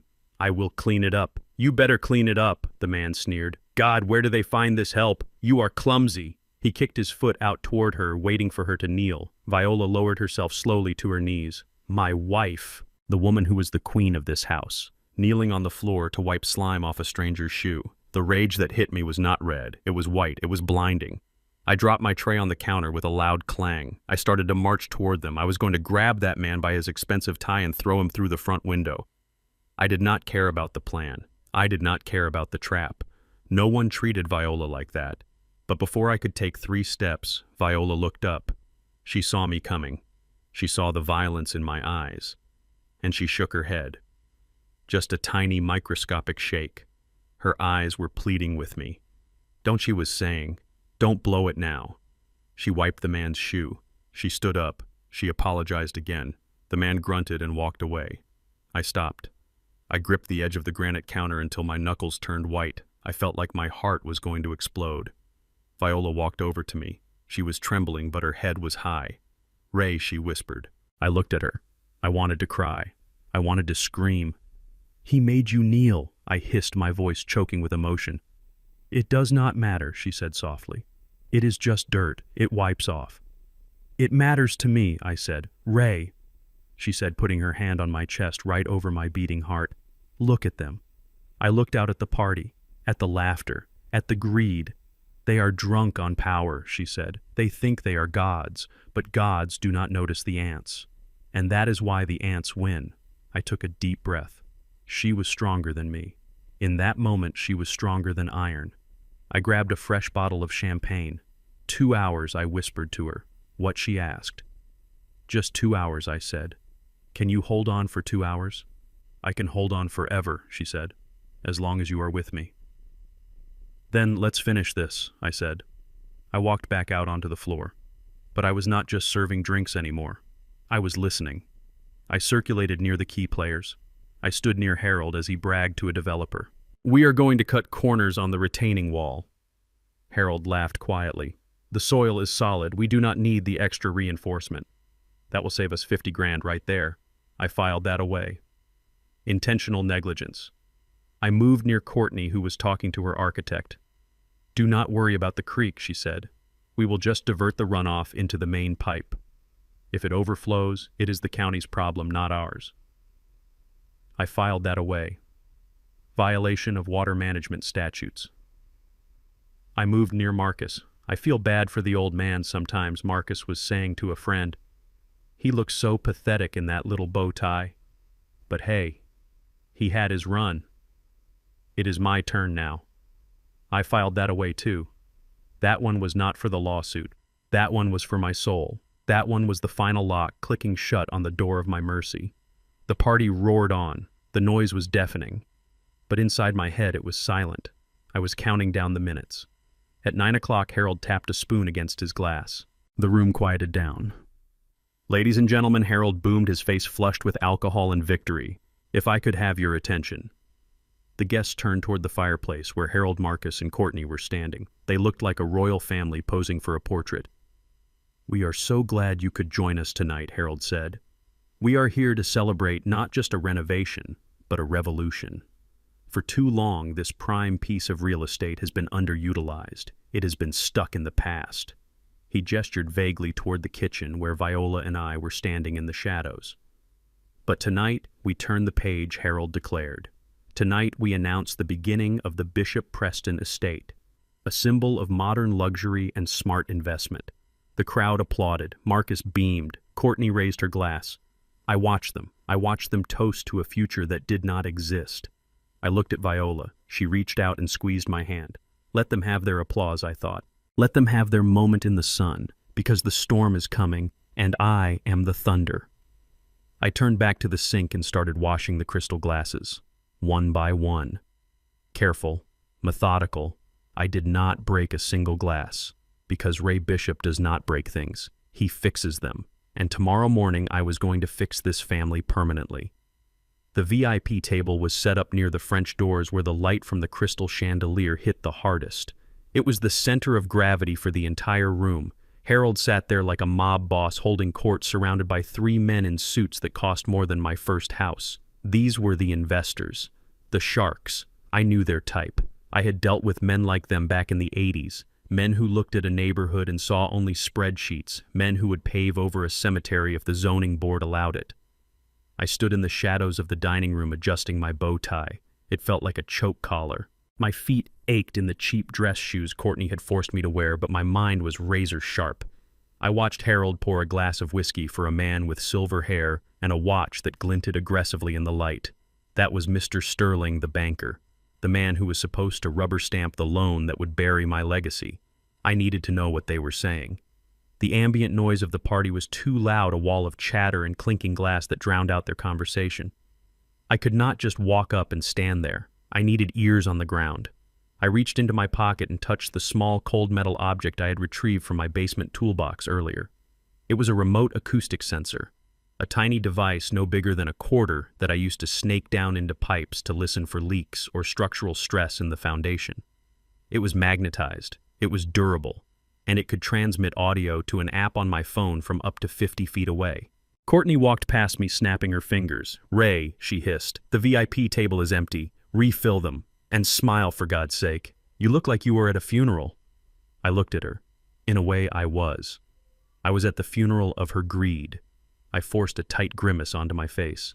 "Yes, Courtney." I grabbed a fresh bottle of the premium scotch from the bar cart. I put a napkin over my arm. I walked toward the table. As I approached, the conversation died down. They looked at me with the indifference reserved for furniture. I was just the old black servant pouring the drink. I was invisible. I leaned in to pour Mr. Sterling's glass. My hand shook slightly. "Steady there, old-timer," Sterling said with a condescending chuckle. "Don't spill the good stuff." "I am sorry, sir," I mumbled, playing the part. My hands, not what they used to be. I moved around the table, filling glasses. When I got to Harold, he did not even look up. He was busy lighting a cigar. I saw my opportunity. The table had a heavy iron base. Perfect. I pretended to stumble. My knee buckled and I bumped into the table edge. The glasses rattled. "Whoa, careful," Harold snapped, glaring at me. "Jesus, Ray, if you cannot walk, go sit down." "I am sorry, Harold," I stammered, dropping to one knee as if to steady myself. I just slipped." While I was down there, obscured by the tablecloth, I reached up. With a quick, practiced motion, I stuck the magnetic sensor to the underside of the heavy metal table support. It clicked silently into place. I pulled myself up, groaning like an old man in pain. I will go get a cloth," I said, backing away. "Just go." Harold waved me away. "Get out of here before you break something." I retreated to the kitchen. I walked past Viola, who was arranging crackers on a tray. "Did you do it?" she whispered. I nodded. "Keep watch," I said. I slipped into the pantry. It was a small, narrow closet where we kept the dry goods. I closed the door and sat down on a bucket of paint I had hidden in there. I pulled out my phone. I put in my earbuds. I opened the app. A flat line appeared on the screen. Then as the connection stabilized, the line jumped. It turned into a waveform. The sound was crystal clear. It was as if I was sitting right next to them. I heard the clink of ice. I heard the puff of the cigar. "Okay," Harold's voice came through rich and smug. "The help is gone. We can talk business." I closed my eyes and listened. "So," Harold Sterling said, "let's look at the brass tacks. You have the deed." "Locked and loaded," Harold said. "My son-in-law, bless his heart. He got the mother to sign the power of attorney. And the father, well, you saw him. He is a vegetable. He does not know what day of the week it is." Laughter. Cruel, mocking laughter. "So the collateral is the land?" Sterling asked. 5 acres of prime residential earth, Harold confirmed, appraised at $4 million as is. "Once we break ground on the luxury expansion, the projected value hits 10. "And the loan amount?" Sterling asked. $5 million, Harold said. "Cash, direct deposit into the holding company account on Tuesday morning." I frowned. $5 million? That was a lot of leverage for a renovation. Why did they need so much liquid cash? And the borrower entity? Sterling asked. "This is the beauty of it," Harold said, his voice dropping lower, conspiring. "The borrower is the Bishop Family Trust, with Marcus Bishop as the sole signatory guarantor." I gripped the phone. "Marcus." "They were putting the debt on Marcus." Sterling paused.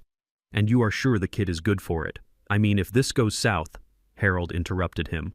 "Listen, Bob, between you and me, this is not going north." "What do you mean?" Sterling asked. I held my breath in the dark pantry. Harold let out a puff of smoke. "Look, Bob, the market is soft. We know that. I am not building this resort to run it. I am building it to bleed it." My blood ran cold. "Here is the play," Harold continued. "We get the $5 million on Tuesday. By Friday, $4 million of that is transferred to offshore consultants for design fees and consulting services. Consultants that you and I own, Bob." "Kickbacks," I whispered to myself. "And the construction?" Sterling asked. "We dig a hole." Harold laughed. "We pour some concrete. We make a mess. And then, oops, we run into unforeseen geological issues. The project stalls, the money runs dry, the company declares bankruptcy, and the loan?" Sterling asked. "The loan defaults," Harold said. "The bank seizes the land. But since the land has been destroyed by a half-finished construction project, its value tanks. The bank writes it off. You get your commission, I get my consulting fees, and we walk away with $4 million of clean cash." I felt sick, physically sick. This was not just development, this was a bust-out, a classic mob tactic. They were going to gut the property, steal the loan money, and leave the carcass for the vultures. "But what about the kid?" Sterling asked. "What about Marcus? He is the guarantor." Harold chuckled. A dark, evil sound. "Marcus is the fall guy, Bob. He signed the papers. He is the CEO of the shell company. When the FBI comes looking for the missing millions, they are going to knock on his door, not mine." "But he is your son-in-law," Sterling said. "He is a useful idiot," Harold said. "Look at him. He thinks he is a tycoon. He thinks he is running the show. I just wind him up and point him in the right direction. When the dust settles, he will file personal bankruptcy. He will lose his credit. He might even do a year or 2 in minimum security for negligence. But hey, he is young. He will bounce back." "And the old folks?" Sterling asked. "Ray and his wife?" "Collateral damage," Harold said dismissively. "They lose the house, obviously. They end up in a state home. It is sad, sure. But that land is wasted on them. We are just accelerating the inevitable." I pulled the earbuds out of my ears. My hands were shaking so hard I almost dropped the phone. I sat there in the dark pantry surrounded by bags of flour and cans of soup. I stared at the wall. I had thought Marcus was a traitor. I had thought he was a greedy, ungrateful son who had turned on his father for money. But he was not. He was a victim too. He was a fool, yes. A weak, arrogant fool. But he was being played. He was being groomed for slaughter. Harold and Courtney were not just stealing my house. They were framing my son for a multi-million-dollar bank fraud. They were going to take the money, run to the Cayman Islands, and leave Marcus to rot in a federal prison cell. I remembered Marcus when he was a boy. I remembered teaching him how to ride a bike. I remembered how he used to cry when he hurt small animals. He was not a criminal. He was just desperate for approval.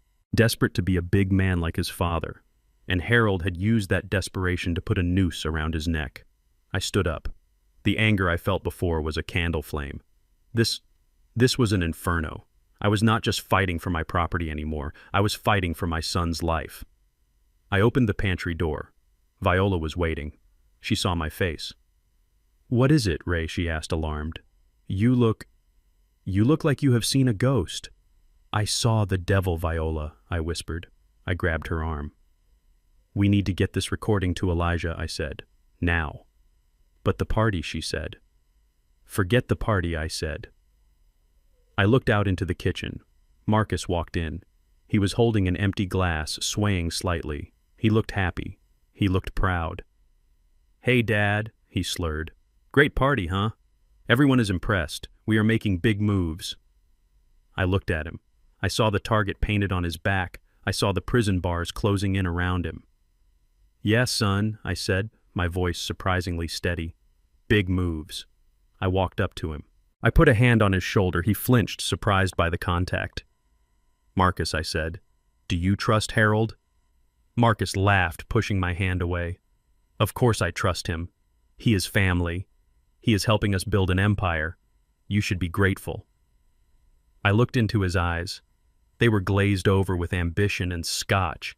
He could not see the cliff he was standing on. "Okay, Marcus," I said. "Just read the papers before you sign them on Tuesday." Marcus rolled his eyes. "I always read the papers, Dad. I am not you. I am a businessman."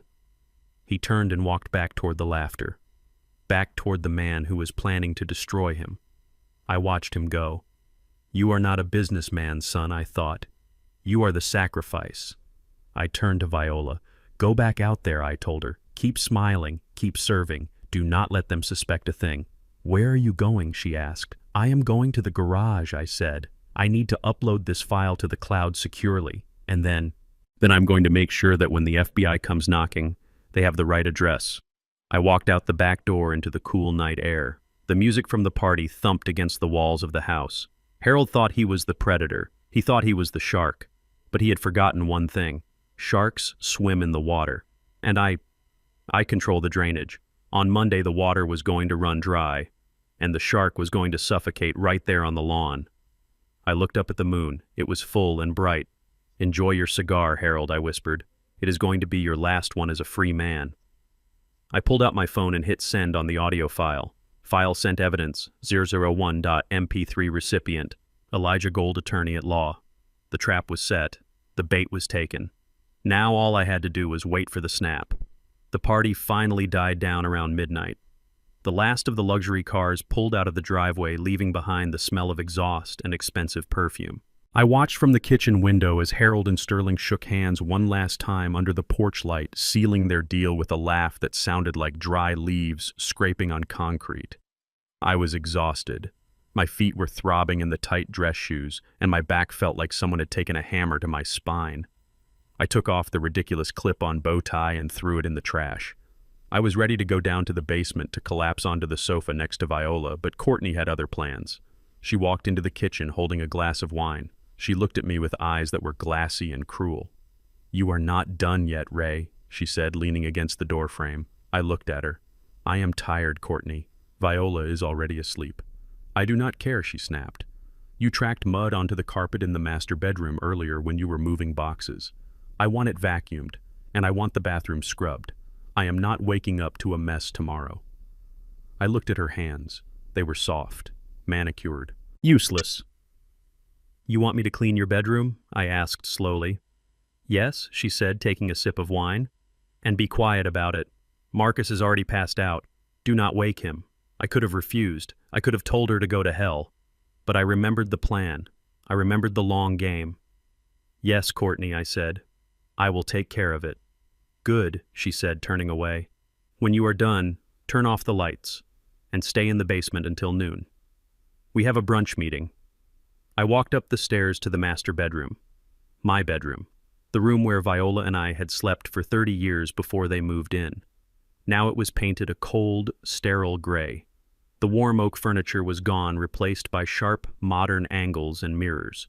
Marcus was asleep on the bed, sprawled out on top of the covers, still wearing his tuxedo pants. He was snoring, mouth open, drooling slightly onto the pillow.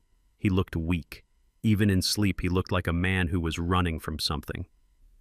I got the vacuum, but I did not turn it on.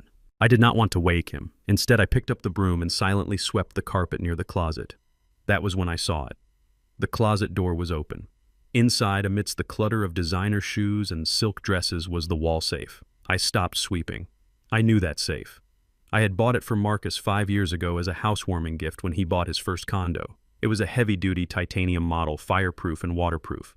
I had installed it for him myself. I looked at the keypad. It was blinking a soft red light. I wondered if he had changed the code. Marcus was lazy. He never changed the oil in his car. He never updated his passwords. I walked into the closet. I felt a strange gravitational pull toward that safe. It was not greed. It was instinct. The same instinct that told me when a storm was coming. I reached out and typed in the code I had set for him. 1975. The year I founded Bishop Construction. The light turned green. There was a soft mechanical click. I held my breath. He had never changed it. He was guarding his secrets with my legacy. I pulled the heavy door open. Inside there were stacks of cash, probably $10,000 wrapped in rubber bands. There were watches. There was a jewelry box. But I was not interested in the trinkets. My eyes went to a thick manila envelope sitting at the bottom. It was marked confidential, medical. I knew I should close the safe. I knew I had enough evidence with the recording I sent to Elijah, but something made me reach for that envelope. Maybe it was the way Courtney had looked at me earlier. Maybe it was the way she talked about the future. I picked up the envelope. It was not sealed. I opened it and pulled out the papers. It was a report from a fertility clinic in Buckhead, dated 4 years ago. I frowned. 4 years ago was when little Jackson was born. My grandson, the joy of my life. I started reading. The medical jargon was dense, but I understood enough. Patient Courtney Preston Bishop. Procedure in vitro fertilization. Donor ID 4492C. Donor. I froze. I flipped to the next page. It was a donor profile. Donor 4492C, ethnicity Caucasian, hair blonde, eyes blue, height 6'2", education PhD candidate, Yale University. I felt the room spin. I had to grab the shelf to keep from falling. Jackson, my grandson, the boy I had bounced on my knee, the boy I had taught to fish, the boy I had promised to leave this land to. He was not my blood. I looked over at the bed where Marcus was sleeping. Marcus, my son, he was black, I was black, Viola was black. Jackson had light skin. Everyone said he took after Courtney. Everyone said genes were funny things. I had believed it. I had wanted to believe it because I loved him so much, but it was a lie. I looked at the document again. There was a waiver attached, signed by Marcus. I, Marcus Bishop, acknowledge that I am not the biological father, consent to the use of donor material, agree to waive all parental rights in the event of divorce. He knew, my son knew, he had signed away his lineage. He had agreed to raise another man's child, a white man's child, and pass off the Bishop legacy to a stranger. Why? I looked at the date again. It was right before the wedding, right before Harold started investing in Marcus's business. It was a deal. Harold wanted a grandson who looked like him. Courtney wanted a baby with good genes from an Ivy League donor. And Marcus just wanted the money. He wanted the lifestyle. He was willing to erase his own bloodline to get it.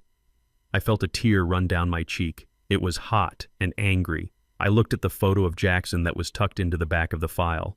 A beautiful smiling boy with curly hair and bright blue eyes. I still loved the boy. He was innocent in this. But the connection, the sacred bond of ancestry that I thought we shared, it was severed. The land, the house, the history of my family struggling up from the mud of the South to build something lasting. It ended with me. There was no heir. Marcus had not just sold the house. He had sold our future. He had sold our name. I looked at Marcus sleeping on the bed. For days I had felt a tiny spark of pity for him. I thought he was just weak. I thought he was being manipulated by his wife and father-in-law. I thought that maybe if I saved him, he could be redeemed. I thought that deep down, he was still a bishop. But a bishop does not sell his blood. I looked at the paper in my hand. It was not just a medical record. It was a receipt for a soul. The pity in my heart turned to ash. It crumbled and blew away, leaving only cold, hard granite. He was not my son anymore. He was just a man who lived in my house. A man who had conspired to erase me completely. I took my phone out of my pocket. I took a picture of every page, the donor profile, the waiver, the signature. This was the final nail. If they wanted to talk about family assets in court, Elijah would love to see this. If they wanted to claim they were acting in the best interest of the lineage, this would destroy them. But more than that, it freed me. I had been holding back. Deep down, I had been afraid that if I destroyed Marcus, I would be destroying my grandson's future. I had worried that if I bankrupt them, Jackson would suffer. But Jackson was a Preston. He had Harold's money. He had a Yale donor's genes. He would be fine. He did not need my land. And Marcus deserved nothing. I put the papers back in the envelope. I put the envelope back in the safe exactly where I found it. I closed the heavy steel door. Click. That click sounded like the hammer of a gun being cocked. I stood up. I looked at the vacuum cleaner. Clean the room, Courtney had said. I grabbed the vacuum. I wrapped the cord around the handle. I put it back in the closet. I am done cleaning up your messes, I whispered. I walked over to the bed. I stood over Marcus. I looked at his face one last time. I tried to find the little boy I used to know. The boy who cried when his goldfish died. He was gone. Sleep well, Marcus, I said softly. Dream about your millions. Dream about your country club. Because when you wake up, you are going to be an orphan. I turned off the light. I walked out of the room and closed the door. I walked down the hallway. The house was dark and silent. But for the first time in days, I did not feel the weight of it. I felt light. I felt unburdened. I was no longer a father trying to save a wayward son. I was a general fighting a war. And in war, you do not mourn the enemy. I walked down to the basement. Viola was asleep on the sofa. She looked peaceful. She did not know yet. She did not know that her grandmother dreams were a lie. I would have to tell her eventually, but not tonight. Tonight I would let her sleep. I sat down at my workbench. I pulled out the map of the property again. I picked up a red marker. I drew a big X over the backyard. Then I drew another X over the house. And then I drew a circle around the basement. This is the bunker, I thought. And tomorrow I launched the missiles. I looked at the phone. The photos were uploaded. Elijah had everything he needed. I leaned back in the chair and stared into the darkness. You wanted a legacy, Harold, I thought. You wanted to improve the bloodline, Courtney. And you wanted the easy way out, Marcus. Well, you got it. You erased the bishops. So do not be surprised when the bishops erase you. The sound of heavy machinery woke me up before the sun had fully risen. It was a deep, guttural rumble that vibrated through the concrete floor of the basement and rattled the teeth in my head. I lay there for a moment on the pull-out sofa, staring at the exposed pipes on the ceiling. To anyone else, that sound would have been annoying. To Harold and Courtney upstairs, it was probably the sound of progress, the sound of their swimming pool taking shape. But to me, it was the sound of the enemy walking right into the crosshairs. I sat up and swung my legs over the edge of the mattress. My joints popped and my back ached from another night on the thin springs, but I did not feel old today. I felt dangerous. I looked over at Viola. She was already awake, sitting at the small card table we had set up in the corner, clutching a mug of lukewarm coffee. Her eyes were wide with worry. "Do you hear that, Ray?" she whispered. "They are digging." I stood up and walked over to her. I placed a hand on her shoulder and felt the tension radiating off her. "Let them dig," I said calmly. "Every scoop of dirt they move is just another shovel full of evidence." I walked to the corner of the basement where my old filing cabinet stood. I did not need the blueprints today. Today, I needed the phone. I picked it up and dialed Elijah's private number. It rang once, twice. "Yeah," Elijah's voice answered, rough with sleep and cigarette smoke. "It is time," I said. There was a pause on the other end. I could hear the flick of a lighter and the sharp intake of breath. "Are you sure?" Ray Elijah asked. "Once we do this, there is no going back. This is the nuclear option." I looked at the ceiling. I could hear footsteps scurrying around upstairs. I could hear Courtney shouting orders to the construction crew. I imagined Marcus signing the loan papers that would enslave him to debt for the rest of his life. I am sure I said, "Activate Clause 19. Clause 19, Elijah repeated softly. The dead man's switch. He let out a low whistle. Your father was a paranoid son of a gun, Ray, but God bless him, he was a genius. My father, Jeremiah Bishop, was a man who learned the hard way that in this country a black man's property was never truly safe. He had lost his first farm in Alabama to a legal loophole back in the 50s. When he moved us here, when he bought this swampy piece of land that nobody else wanted, he swore that no bank and no lawyer would ever take it from us again. He wrote the will himself before he let a lawyer polish it, and he included Clause 19. I could see the words in my mind as clearly as if they were tattooed on my eyelids. The ownership of this land and all structures thereon shall remain in the Bishop bloodline in perpetuity. In the event that the primary heir is incapacitated, coerced, or forced to transfer title under duress, or if the line of succession is broken by non-biological issue, the title shall immediately and automatically revert to the Jeremiah Bishop Charitable Trust for Underprivileged Children. It was a poison pill, a fail-safe designed to burn the whole thing down rather than let an outsider steal it. And thanks to the papers I had found in the safe last night, the condition was met. Marcus had no biological children. The line of succession was broken. And thanks to the power of attorney, the transfer was clearly under duress. So the moment Elijah filed that motion, the moment he stamped that paper at the courthouse, which opened in exactly 20 minutes, this house would no longer belong to me. It would no longer belong to Marcus. And it certainly would not belong to Harold Preston. It would belong to the orphans of Atlanta. And everyone upstairs, including the construction crew digging up the yard, would be trespassing on charitable property. Do it, Elijah, I said. File it. And then call the sheriff. Tell them there is an active intrusion on trust property. I will call you when the stamp is dry, Elijah said. Give them hell, Ray. I hung up the phone. The silence in the basement felt heavy, charged with electricity. Viola looked at me. What did you do, Ray? I gave the house away, Viola, I said. She gasped. You what? I gave it to the children, I said. To the trust.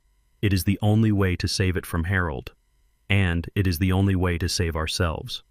I walked over to the large cedar wardrobe that stood in the back of the basement. It was wrapped in plastic to protect it from the dampness. I had moved it down here years ago when Courtney complained that it was too bulky for the guest room. I ripped the plastic open. The smell of cedar and mothballs wafted out. Inside, hanging in the dark, was my past. My work clothes were in the laundry basket. My gardener disguise was on the chair. But inside this wardrobe were the suits I used to wear when I was the man who built this town. I pushed aside the gray wool and the tweed. I was looking for one specific suit. There it was. The midnight blue three-piece bespoke suit I had worn 20 years ago. The night the Chamber of Commerce named me Businessman of the Year. I pulled it out. The fabric was still crisp. Italian wool, silk lining. It was a suit of armor. Where are you going? Viola asked, standing up. I am not going anywhere, I said, unbuttoning my flannel shirt. I am going upstairs. But Courtney said we have to stay down here until noon, she said. She said we cannot be seen by the crew. I threw the flannel shirt onto the floor. I kicked off the dirty work boots. Courtney does not give orders in this house anymore, I said. I put on the white dress shirt. It was a little tight around the neck, but I buttoned it all the way up. I put on the vest. I stepped into the trousers. I turned to the small mirror over the utility sink. I tied the silk tie. A full Windsor knot. Perfect symmetry. I looked at my reflection. The stooped old man was gone. The victim was gone. The gardener was gone. Staring back at me was Ray Bishop, CEO, founder, father. I put on the jacket. It settled onto my shoulders like a familiar weight. I shot my cuffs. I reached into the pocket and pulled out my grandfather's gold pocket watch. I checked the time, 8:15. The excavators would be positioning themselves over the drainage pipe right about now. I turned to Viola. She was staring at me with her hand over her mouth. Her eyes were shining. You look like yourself again, she whispered. I walked over to her. I kissed her gently on the forehead. Stay here, Viola, I said. Pack a bag. Just the essentials. Why, she asked, gripping my lapel. Because when this is over, I said we are going to take a long vacation. But first, I have some trash to take out. I walked toward the wooden stairs. The rumble of the machines was louder now. I could hear the beep, beep, beep of a bulldozer backing up. I could hear Harold shouting directions, trying to be the foreman. I started to climb. Every step was a memory. Step 1. Mixing concrete in the summer heat of 1970. Step 2. Signing the deed to the land in 1980. Step 3. Carrying Marcus through the front door when he was a baby. Step 4. Carrying Viola over the threshold.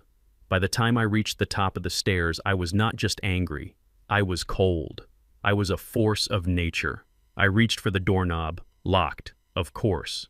They had locked the basement door from the kitchen side. They wanted to keep the help out of sight while the big men did business.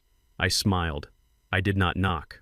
I took a step back. I lifted my right leg, and I kicked the door right next to the latch. The wood splintered. The lock gave way with a loud crack.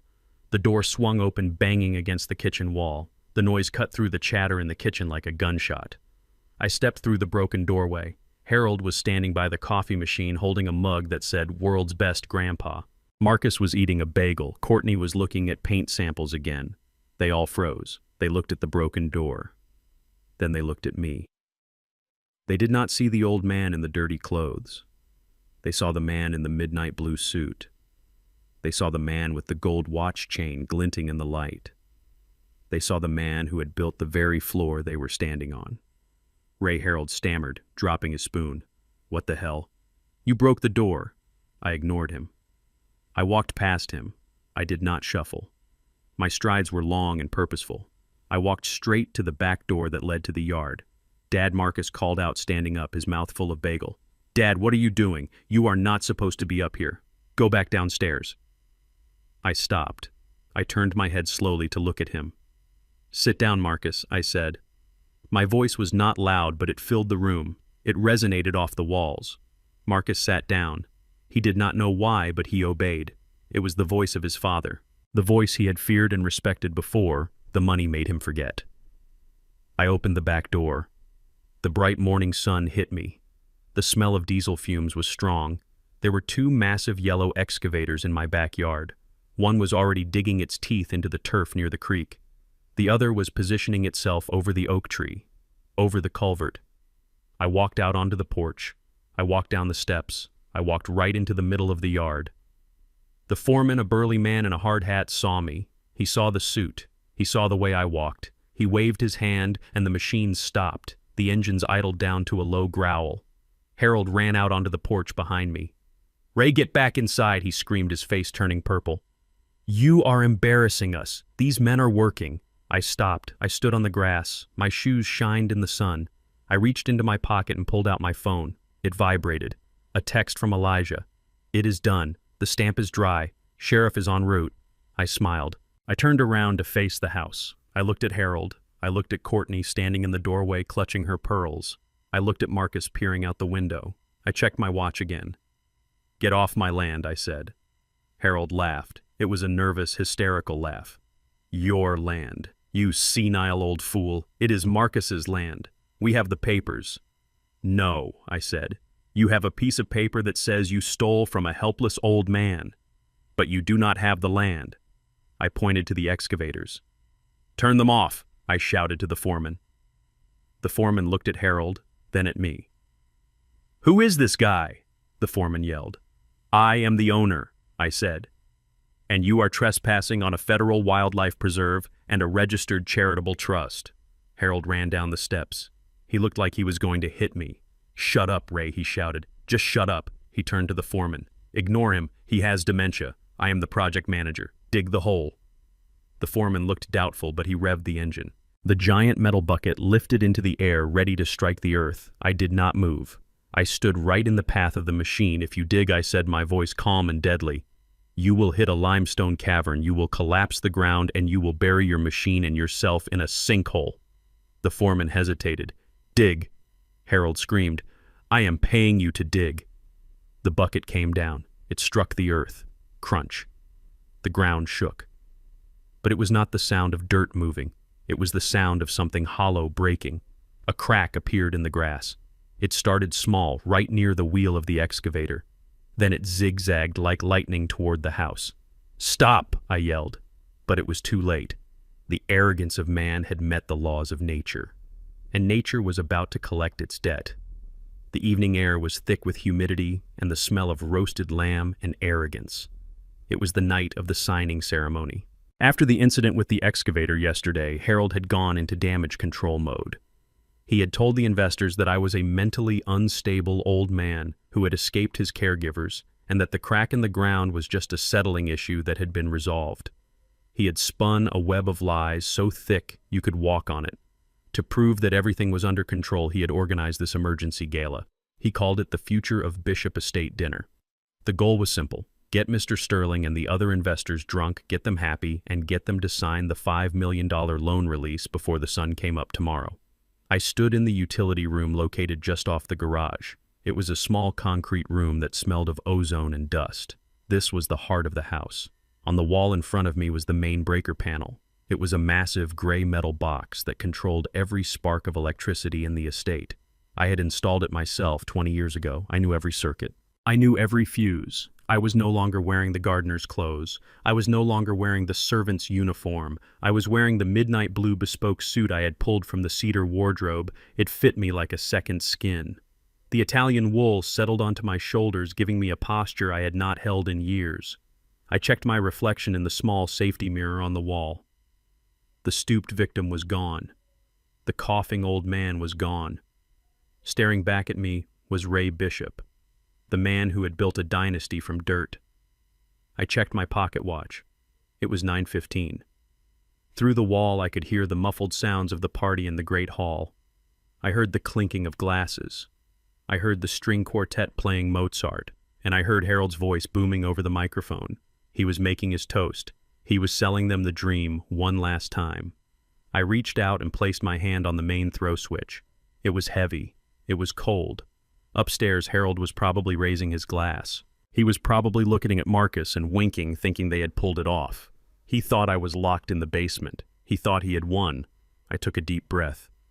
"Let there be darkness," I whispered. I pulled the lever down with a sharp metallic clank. The hum of the refrigerator died. The buzz of the overhead light vanished. The entire house plunged into absolute pitch-black silence. For a second, there was no sound at all. The music stopped abruptly as the musicians lost their light. Then came the chaos. I heard a collective gasp from 50 people. I heard the sound of expensive crystal shattering on the floor. I heard a woman scream, not in terror, but in the sudden indignation of being inconvenienced. "What is going on?" Harold's voice yelled out of the darkness. His voice cracked. He sounded terrified. I did not move. I waited. I knew the systems of this house better than I knew the lines on my own hand. I knew that the backup generator needed exactly 10 seconds to kick in, and I knew that I had wired the emergency circuit to power only one thing in the Great Hall: the stage lights. I opened the utility room door and stepped into the pitch-black hallway. I did not need to see. I had walked these floors for 40 years.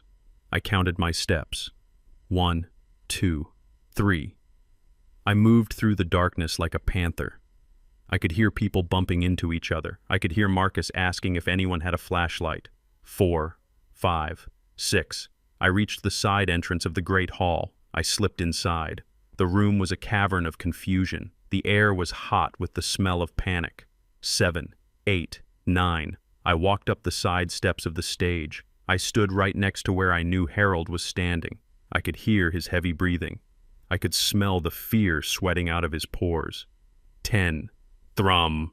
The backup generator roared to life outside. The emergency floodlights mounted on the ceiling beam flickered once, twice, and then blasted on. They did not illuminate the crowd. They did not illuminate the bar. They were focused in a single tight beam directly on center stage. The light was blinding white. It cut through the darkness like a divine judgment. And standing in the center of that light was not Harold Preston. It was me. I stood tall, my spine straight as a steel girder. My suit absorbed the light, making me look like a shadow come to life. My gold watch chain glittered across my vest. My face was stone. Harold was standing a few feet away in the shadows, blinking like a rat caught in a flashlight beam. He looked disheveled. His tie was crooked. He held a microphone in a limp hand. The room went silent. The guests froze. They stared at the stage. They did not see the servant who had poured their drinks. They saw a king reclaiming his throne. I reached out and took the microphone from Harold's hand. He did not resist. He was too paralyzed by shock. I tapped the microphone once. Thump! The sound echoed through the silent hall, booming off the vaulted ceiling I had framed myself. I looked out at the crowd. I saw Mr. Sterling holding a pen hovering over a document.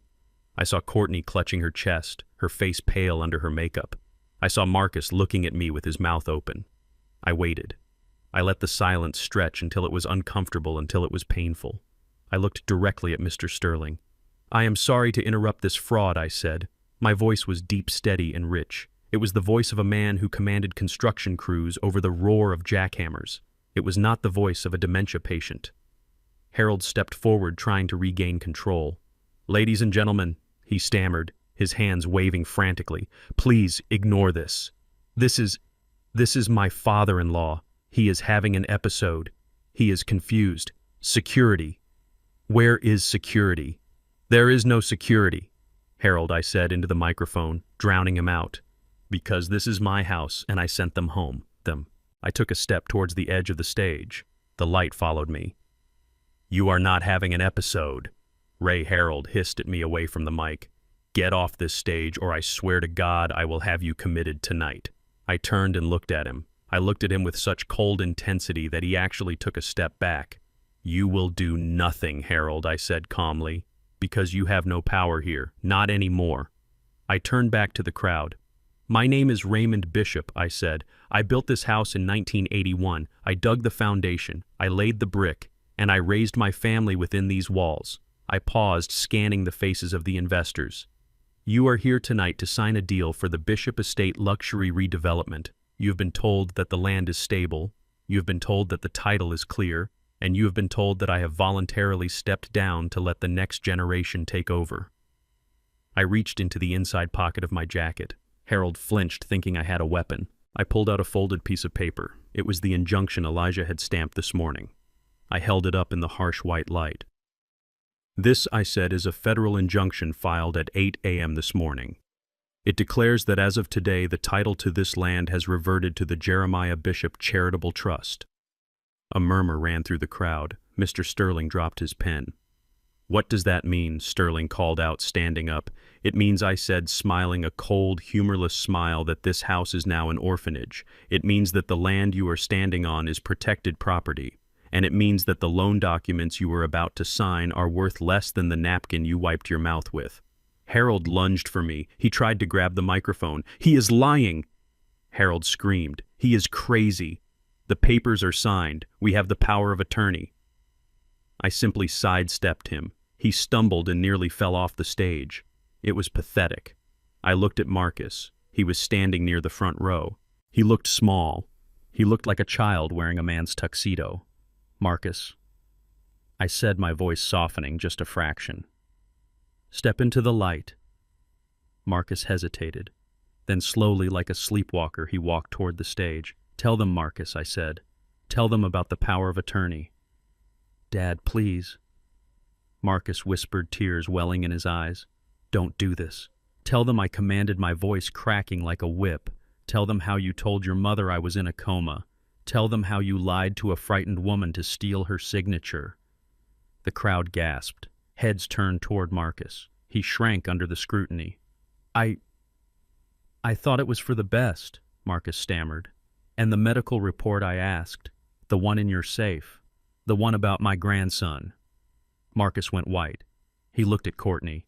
She was shaking her head violently, her eyes wide with panic. "Do not dare, Ray," she screamed from the floor. "That is private. That has nothing to do with this. It has everything to do with this," I roared. I held up the phone. I tapped the screen. The audio recording of Harold and Sterling's conversation began to play over the speakers. "The loan defaults. The bank seizes the land. You get your commission. I get my consulting fees. Marcus is the fall guy." Harold's voice boomed through the room, clear and undeniable. "He is a useful idiot. When the dust settles, he will file personal bankruptcy." The room went deathly silent. The only sound was the recording playing the confession of a conspiracy. Harold stood on stage, his face draining of all color. He looked at Sterling. Sterling looked at him with murder in his eyes. I turned off the recording. I looked at Marcus. "You sold your father for money," I said quietly, "and they sold you for spare parts." Marcus looked at Harold. The betrayal on his face was heartbreaking. But I did not have room for heartbreak tonight. I only had room for justice. I looked back at Mr. Sterling. "Mr. Sterling," I said, "I believe you have a check for $5 million in your briefcase." Sterling nodded slowly. "I suggest you tear it up," I said, "unless you want to explain to the FBI why you were conspiring to defraud your own bank." Sterling did not hesitate. He opened his briefcase, took out a blue check, and ripped it into 4 pieces. He let the pieces fall to the floor. He looked at Harold. "You are done," Preston Sterling said. "If you ever come near my bank again, I will have the guards shoot you on sight." Harold was shaking. He looked around the room looking for an ally, but there were no allies. The guests were already moving toward the exits. The rats were fleeing the sinking ship. Ray Harold pleaded, his voice a whimper. "Ray, wait. We can work this out. It was just business. We can cut you in." I walked up to him. I towered over him. "Business?" I asked. I reached out and straightened his crooked tie. "You came into my house," I said. "You drank my wine. You made my wife kneel on the floor. And you tried to bury my son in debt." I leaned in close so only he could hear. "That is not business, Harold. That is suicide." I turned to the back of the room. Viola was standing there. She had her bag packed. She was watching me. She was smiling. I turned back to the microphone one last time. "The party is over," I announced. "You have 5 minutes to vacate the premises. After that, the sheriff arrives to arrest anyone trespassing on trust property." I dropped the microphone. Thud. It hit the floor with a sound of finality. I walked down the stairs of the stage. The crowd parted for me like the Red Sea. I did not look left or right. I walked straight toward Viola. Behind me, I heard Harold shouting, blaming Marcus. I heard Courtney screaming at Harold. I heard the sound of a family devouring itself. But I did not look back. I reached Viola. I took her bag. I offered her my arm. "Shall we go, my dear?" I asked. She took my arm. Her grip was strong. "Yes, Ray," she said. "Let's go home." Oh. We walked out the front door, leaving the lights blazing on the empty stage, leaving the chaos behind us. The air outside was cool and fresh. I looked at the sky. It was clear. But I knew the storm had just begun for them. And for the first time in a long time, I was looking forward to watching it rain. The recording continued to play over the speakers, filling the cavernous hall with the sound of Harold's betrayal. The voice was unmistakable. It was the same booming, arrogant baritone that had just delivered a toast to family values only minutes ago. But now, stripped of its public veneer, it sounded greasy and criminal. I stood on the stage holding the microphone to my phone like an executioner holding an axe. I watched the faces in the crowd. These were men and women who understood money. They understood greed, but they did not tolerate being played for fools. The recording crackled. "We default on the loan in 6 months, Harold's voice said on the tape. "We blame the soil conditions, we blame the drainage, the bank takes the loss, and Marcus signs the bankruptcy papers. The kid has no assets anyway. He is a clean skin. We burn his credit to save our cash." I looked at Marcus. He was standing near the front of the stage. His face was the color of old ash. He was staring at the speakers as if they were speaking in a foreign language. He could not process it. He could not believe that the man he worshipped, the man he called Dad, was plotting to send him to prison. I stopped the recording. The silence that followed was louder than the screaming had been. Harold broke it first. "It is a deep fake," he shouted, his voice cracking with desperation. He pointed a shaking finger at me. "That is AI generated. That is not me. This old man is sick. He is using technology to frame me." He looked around the room, searching for anyone to believe him.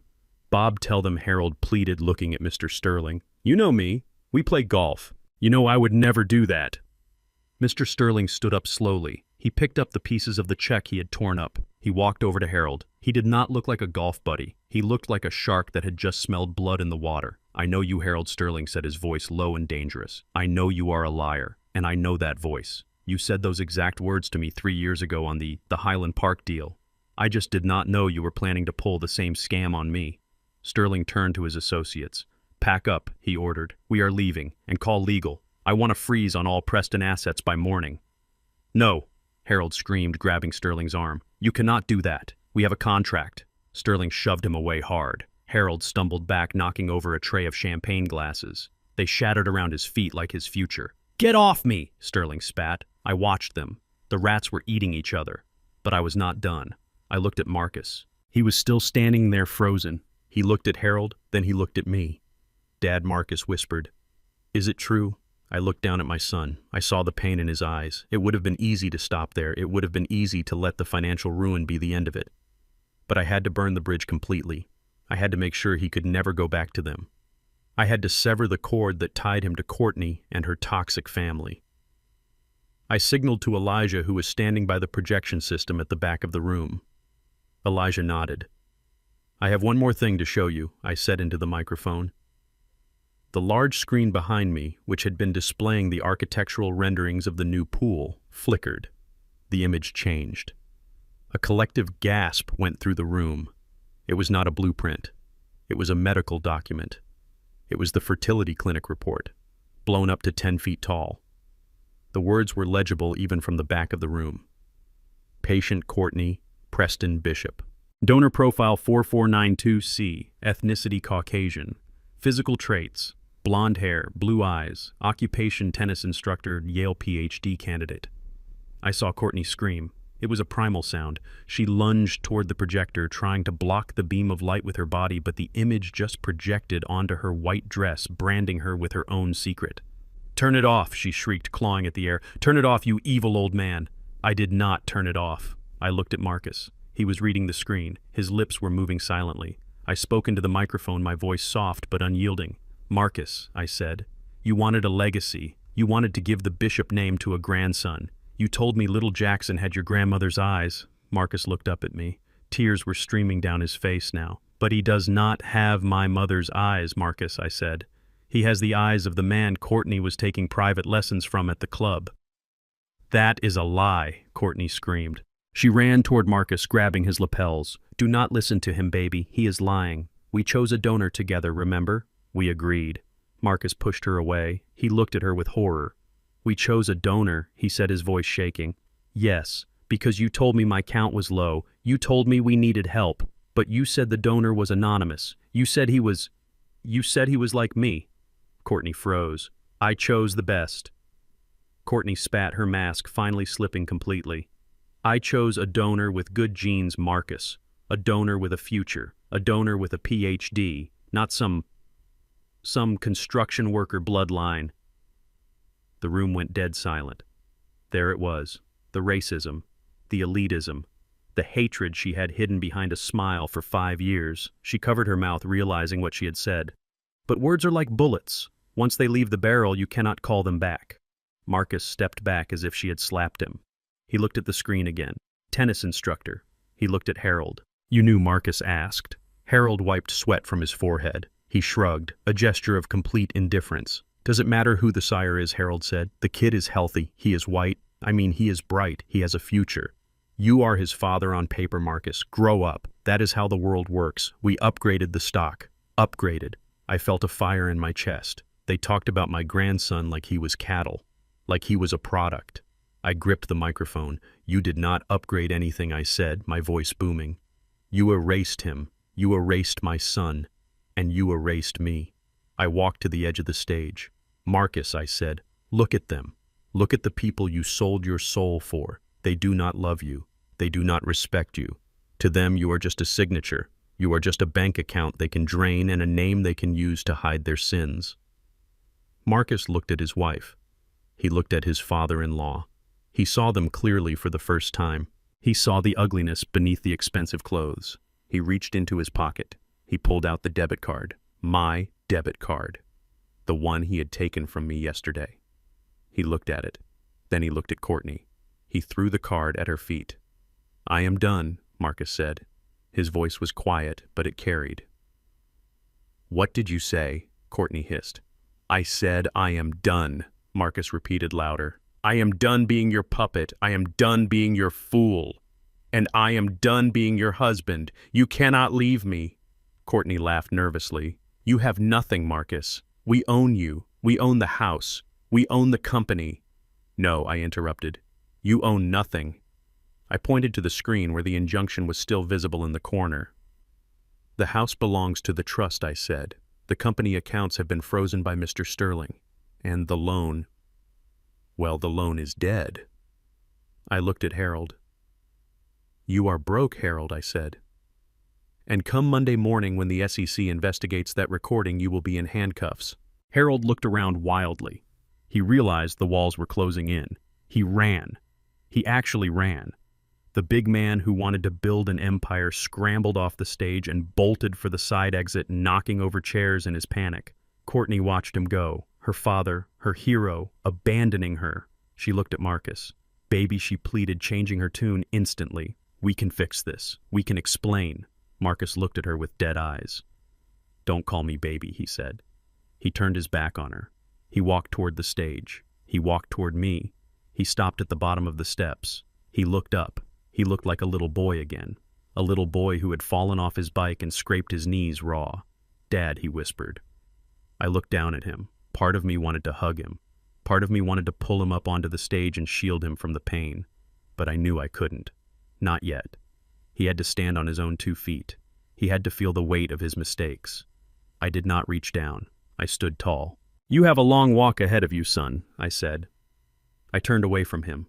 I looked out at the empty room. The guests were gone. The waiters were gone. Only the debris remained. Broken glass, spilled wine, and a shattered family. I walked over to the projector. I pulled the plug. The screen went dark. The evidence vanished. But the truth remained. I stepped off the stage. Viola was waiting for me by the door. She had watched the whole thing. She was crying silent tears. I walked over to her. Is it over? She asked. The lie is over, I said. Now the hard part begins. We walked out into the night, leaving Marcus standing alone in the dark ballroom, surrounded by the ruins of the life he thought he wanted. I knew he would survive. He was a bishop after all. We are built to survive. But tonight he had to learn the hardest lesson of all. You cannot build a house on sand, and you certainly cannot build a family on a lie. As we walked to my truck, I heard a siren in the distance. It was getting closer. Justice, I thought, was finally coming to dinner. The ballroom was silent, but the air was screaming. The guests had fled the scene like rats sensing a rising tide, leaving behind a wasteland of overturned chairs and shattered glass.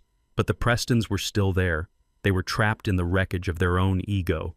Harold had been stopped at the side exit by the locked doors I had secured earlier. He was pounding on the wood like a trapped animal. Marcus was sitting on the edge of the stage, his head in his hands, broken and silent. But Courtney was different. She was not running and she was not grieving. She was vibrating with a rage so pure and so hot it distorted her face into something unrecognizable. She stood in the center of the room, her white dress stained with wine, her hair coming loose from its pins. She looked at Marcus, who had just rejected her. Then she looked at her father, who was cowering by the door. And then she looked at me. Her eyes locked onto mine, and I saw the moment her sanity snapped. She did not see a father-in-law. She did not see an elderly man. She saw the architect of her destruction. She saw the man who had taken her perfect life and smashed it into a million pieces. You, she screamed. It was a sound that tore at her throat. You did this, you jealous, spiteful old man. She kicked off her high heels. She did not care about dignity anymore. She wanted blood. You ruined my life, she shrieked, running toward the stage. You ruined my marriage. You ruined everything. She moved faster than I expected. She scrambled up the stairs, her nails clawing at the air. She was aiming for the microphone. She wanted to throw it. She wanted to use it as a weapon. Or maybe she just wanted to tear my eyes out. I braced myself. I was 72 years old. I was strong, but she was young and fueled by the adrenaline of a psychopath. I prepared to catch her wrists. I prepared to defend myself against the woman I had once welcomed into my family. But I never got the chance. A blur of movement flashed from my left side. It was not a security guard. It was not a police officer. It was Viola, my wife, the woman who had spent 40 years speaking in soft tones, the woman who had knelt on the floor to wipe a stranger's shoe just an hour ago, the woman who hated conflict more than anything in the world. She stepped between me and Courtney with the speed of a lioness protecting her mate. Courtney reached out her hand, curled into a claw, reaching for my face. Whack! The sound was louder than the microphone drop. It was the sound of flesh hitting flesh with the weight of decades of suppressed anger behind it. Viola had slapped her. She did not slap her like a grandmother scolding a child. She slapped her like a warrior. She put her entire hip into it. Her hand connected with Courtney's cheek with such force that Courtney spun around and fell hard onto the stage floor. Courtney lay there stunned. Her hand flew to her cheek, which was already turning a bright, angry red. She looked up at Viola with wide, shocked eyes. She had never seen this woman before. She had only seen the maid, the victim, the pushover. Viola stood over her. She was breathing hard, her chest heaving. She smoothed her skirt. She looked 10 feet tall. "Do not you dare," Viola said, her voice low and dangerous like a growl. "Do not you dare touch my husband." Courtney opened her mouth to speak, to spit some venom, but Viola took a step forward and Courtney flinched, dragging herself backward across the floor. "You come into my house," Viola continued, her voice rising with every word filling the empty hall. "You treat me like a servant. You treat my son like a fool, and you treat my husband like a dog." I stayed quiet for Marcus. I stayed quiet for peace. But the peace is over, Courtney. If you ever raise a hand to Ray again, I will forget that I am a Christian woman, and I will show you exactly where Ray gets his strength from. I looked at my wife, and my heart swelled with a pride so fierce it almost brought me to tears. She had found her voice. The Prestons had tried to break her, but they had only forged her into steel. Courtney started to sob. Not tears of remorse, but tears of humiliation. She looked around for help. "Daddy," she wailed. "Daddy, do something." But Daddy could not do anything, because at that moment the double doors at the main entrance burst open. The blue lights from outside flooded the room, mixing with the white stage lights, creating a surreal nightmare for the Prestons. Elijah walked in first. He was wearing his trench coat, his battered briefcase in hand. He looked like the grim reaper of the legal world. Behind him walked Sheriff Miller, a man I had known since high school, and flanking him were 2 deputies. But it was the man in the charcoal suit walking next to Elijah who sealed their fate. It was not Mr. Sterling. It was Mr. Henderson, the vice president of risk management from the bank, the man who handled fraud. Elijah walked straight to the stage. He looked at Courtney crying on the floor. He looked at me. He nodded once. "Ray," Elijah said, "looks like we made it just in time." He turned to the sheriff. "Sheriff Miller," Elijah said, pointing to Harold, who was still trying to pry open the side door. "That man is Harold Preston. He is currently trespassing on property owned by the Jeremiah Bishop Charitable Trust, and I believe there is a warrant for his arrest regarding the attempted illegal excavation of protected wetlands." Harold froze. He turned around slowly. "Sheriff, wait," Harold stammered, putting his hands up. "It is a misunderstanding. I am a developer. I have permits." "You have a fake permit," Harold Sheriff Miller said, his voice booming. "We checked with the county clerk this morning. Your expedited paperwork was never filed. You dug on protected land without authorization. That is a felony." The deputies moved in. They grabbed Harold's arms. He struggled for a second, indignity etched on his sweaty face, but the click of the handcuffs silenced him. "I am not a criminal," Harold shouted as they dragged him toward the exit. "I am a businessman. Ask the bank. Ask Sterling. I have credit." "Mr. Henderson." The man in the charcoal suit stepped forward. He adjusted his glasses. He looked at Harold with the cold detachment of an auditor. "Actually, Mr. Preston Henderson," said, his voice dry and sharp. "You do not have credit." Harold stopped struggling. "What?" Mr. Henderson opened a folder he was carrying. "After receiving Mr. Bishop's audio evidence regarding your intent to defraud our institution, we launched an immediate audit of your existing accounts," Henderson explained. "It seems your liquidity was exaggerated. You have been leveraging the same assets across multiple banks. It is a classic Ponzi scheme structure." Harold went pale. So Henderson continued closing the folder. "As of 10 minutes ago, the bank has exercised its right to call in all outstanding debts immediately. Your personal accounts, your business accounts, and your daughter's accounts." Courtney stopped crying. She sat up on the floor. "My accounts," she whispered. Henderson looked at her. "You are listed as a partner in Preston Development, Mrs. Bishop," he said. "Your assets are frozen pending the federal investigation. Your credit cards have been canceled. Your car has been flagged for repossession, and the lien on your condo has been activated." Courtney stared at him. "But I have nothing," she breathed. Henderson shrugged. "You have nothing now, ma'am," he said. "In fact, you have less than nothing. You have significant debt." The silence that followed was heavy. The Prestons were not just defeated, they were erased. Their power, their arrogance, their threats, it all came from money. And with a few keystrokes and a recording that money had evaporated. I looked at Harold. He was sagging in the deputy's grip. He looked old. He looked like the con man he truly was. "Ray," he croaked, looking at me with desperate eyes. "Ray, please." "The bail. I cannot go to jail, Ray. I have a heart condition. Help me. Put up the land for my bail." I stood on the edge of the stage. I looked down at him. I remembered the way he had laughed when he sent me to mow the lawn.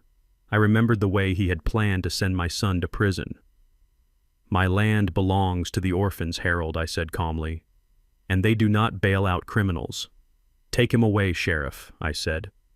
The deputies dragged him out. His expensive shoes dragged across the floor, leaving scuff marks that would be the only legacy he left in this house. Courtney was still sitting on the floor. She looked at her hands. She looked at her dress. She looked at Marcus.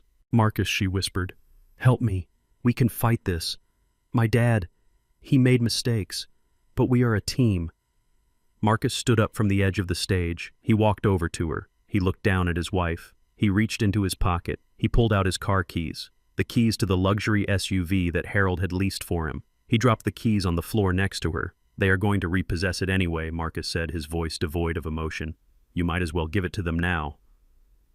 Marcus Courtney sobbed, reaching for his leg. "Where will I go? I have no money. I have no home." Marcus stepped back, avoiding her touch. "You have a PhD candidate in Connecticut," Marcus said. "Go ask him for help. Maybe he has room in his dorm." He turned away from her. He walked over to me and Viola. He looked at his mother. He saw the fire in her eyes that was just starting to fade back into kindness. "Mom," he said, his voice cracking. "Dad." I put my hand on his shoulder. "Not here, son," I said. "Not now." Elijah walked up to us. He was smiling a tired, victorious smile. "The injunction is permanent," Ray Elijah said. "The trust is active, the house is secure, and the environmental charges will keep Harold tied up in court for the next 10 years. "Thank you, Elijah," I said, shaking his hand. Henderson, the bank rep, cleared his throat. "Mr. Bishop," he said, looking at me with new respect. "We apologize for the oversight. The bank had no idea the loan was predatory. We will be conducting a full internal review." "You do that," I said. "And make sure you check Mr. Sterling's emails while you are at it." Henderson nodded and walked away. I looked around the room. It was over. The empire of lies had collapsed. Courtney was still weeping on the floor, a fallen queen with no kingdom. Sheriff Miller walked back in. "Ray," he said, "do you want us to remove the woman too?" I looked at Courtney. "Yes," I said. "She is trespassing." Two deputies walked over and gently but firmly lifted Courtney to her feet. She did not fight. She was too broken. She let them lead her out. As she passed me, she did not look up. She stared at the floor, her spirit crushed under the weight of her own greed. When the doors closed behind her, the silence in the room finally felt clean. It was just me, Viola, Marcus, and Elijah, the family, or what was left of it. Viola took my hand. "Ray," she said softly, "we did it." I looked at the empty stage. I looked at the dark corners of the hall. "We did not just win, Viola," I said. "We survived." I turned to Marcus. He was trembling. "Come on," I said. "Let's go downstairs. The basement is not much, but it is safer than this place." "We do not have to sleep in the basement anymore, Dad," Marcus said, wiping his eyes. "It is your house." "No, son," I said, looking at the grand chandelier. "It is the children's house now. We are just the caretakers. And that is exactly how I wanted it." I walked toward the exit, my arm around my wife, my son following behind. The dominoes had fallen exactly as I had planned. And for the first time in months, I could breathe. The ballroom was empty now, save for the four of us standing in the wreckage of what was supposed to be the social event of the season. The silence was heavy and suffocating. The air conditioner hummed a low, monotonous drone that sounded like a funeral dirge. Marcus stood alone in the center of the dance floor. He looked like a man who had survived a plane crash only to realize he was stranded on a desert island. His tuxedo was rumpled, his tie was loose, and his face was a mask of absolute shock. He looked at the door where the police had dragged Harold away. He looked at the spot where Courtney had been weeping on the floor. And then he looked at me. He took a deep breath and straightened his spine. It was a reflex, a muscle memory of the arrogance he had worn like armor for the last 5 years. He wiped his face with a trembling hand and tried to salvage the only thing he thought he had left. "Fine," Marcus said, his voice hollow and scraping against the silence. "Fine. You took the house, Dad. You put Harold in jail. You destroyed my marriage. I hope you are happy." I looked at him calmly. "I am not happy, Marcus," I said. "I am just finished." Marcus laughed, a bitter, broken sound. "You think you have won it all," he said, stepping forward. "You think you left me with nothing. But you forgot one thing, Dad. You forgot the company." He pointed a finger at me, trying to regain some semblance of power. "I signed the transfer papers last week," he said, his voice rising. "Before the power of attorney. Before the drama. I legally own Bishop Construction. I am the CEO. I control the accounts. I control the contracts. And on Monday morning, I am going to fire every single person who is loyal to you. I am going to sell the equipment. I am going to liquidate the assets. And I am going to use that money to fight you for this house until the day I die." He was panting now, fueled by spite. "You might have the land, Ray, but I have the machine," he spat. "I have the business you spent 40 years building, and I am going to burn it to the ground just to spite you." I looked at Elijah. Elijah looked back at me and adjusted his glasses. He did not smile. He did not frown. He just opened his briefcase and pulled out a single thin file. I looked back at Marcus. I felt a deep, profound sadness. He really did not understand who he was dealing with. He thought business was just signatures and bank accounts. He did not understand that business was people. "Marcus," I said softly, "do you remember when you were 10 years old and you wanted to drive the bulldozer?" Marcus blinked, confused by the question. "What?" "You wanted to drive the big yellow cat," I continued. "You cried and screamed until I let you sit in the cab. You grabbed the levers, you made the engine roar. You thought you were driving." I took a step closer to him. "But you were not driving, son. I had the kill switch in my hand the whole time. You were just making noise." Marcus sneered. "I am not 10 years old anymore, and you do not have a kill switch. I own the corporation. It is filed with the Secretary of State." I nodded. "You are right. You own the corporation. You own the legal entity known as Bishop Construction LLC. I paused, letting the words hang in the air. "But tell me, Marcus, when was the last time you went to the equipment yard?" Marcus hesitated. I have been busy. Courtney and I were planning the development. I haven't been there in a few months." "So what? And when was the last time you spoke to the foreman, Big Mike?" I asked. Marcus shrugged. "I don't know. Last week, maybe. I sent him an email about the schedule." "And did he reply?" I asked. Marcus frowned. "No, he didn't. He is lazy. I was going to fire him anyway." I shook my head slowly. "He is not lazy, Marcus. He is loyal. And he did not reply because he does not work for you." "What are you talking about?" Marcus demanded. "He has worked for Bishop Construction for 20 years. He worked for me," I corrected. I signaled to Elijah. He handed me the file. I walked over to Marcus and held it out. 6 months ago," I said. 6 months ago, when Courtney started talking about putting your mother in a home. When you started missing Sunday dinners to go to meetings with Harold. When I saw you looking at me not as a father but as an obstacle. I watched his eyes as I spoke. I saw the writing on the wall, Marcus. I knew you were coming for me. I just didn't know when. So I did what any good engineer does. I reinforced the structure. I opened the file. 6 months ago, I incorporated a new company," I said. "It is called Viola Holdings." Marcus looked at the paper. It was a certificate of incorporation, so what, he scoffed. "You made a new company? Good for you. Bishop Construction is still the big dog. We have the trucks, we have the mixers, we have the excavators. That is millions of dollars in iron, Dad." "No," I said. "You have nothing." I flipped the page. It was a bill of sale, dated 5 months ago. Bishop Construction sold its entire fleet of vehicles and heavy machinery to Viola Holdings for the fair market value of $1, I explained. $1, Marcus shouted. "That is illegal. You cannot do that." "I can," I said calmly. "Because at the time I was the sole owner. I sold the assets to pay off a promissory note. It is all legal." Elijah made sure of it. I flipped another page. "And the contracts," I said. "All those city contracts you think you have. The road work on I-85, the new library foundation." I pointed to a clause. They all had a key man clause, Marcus. It means if Ray Bishop is not the primary operator, the contracts are void. When you took over last week, the contracts automatically terminated.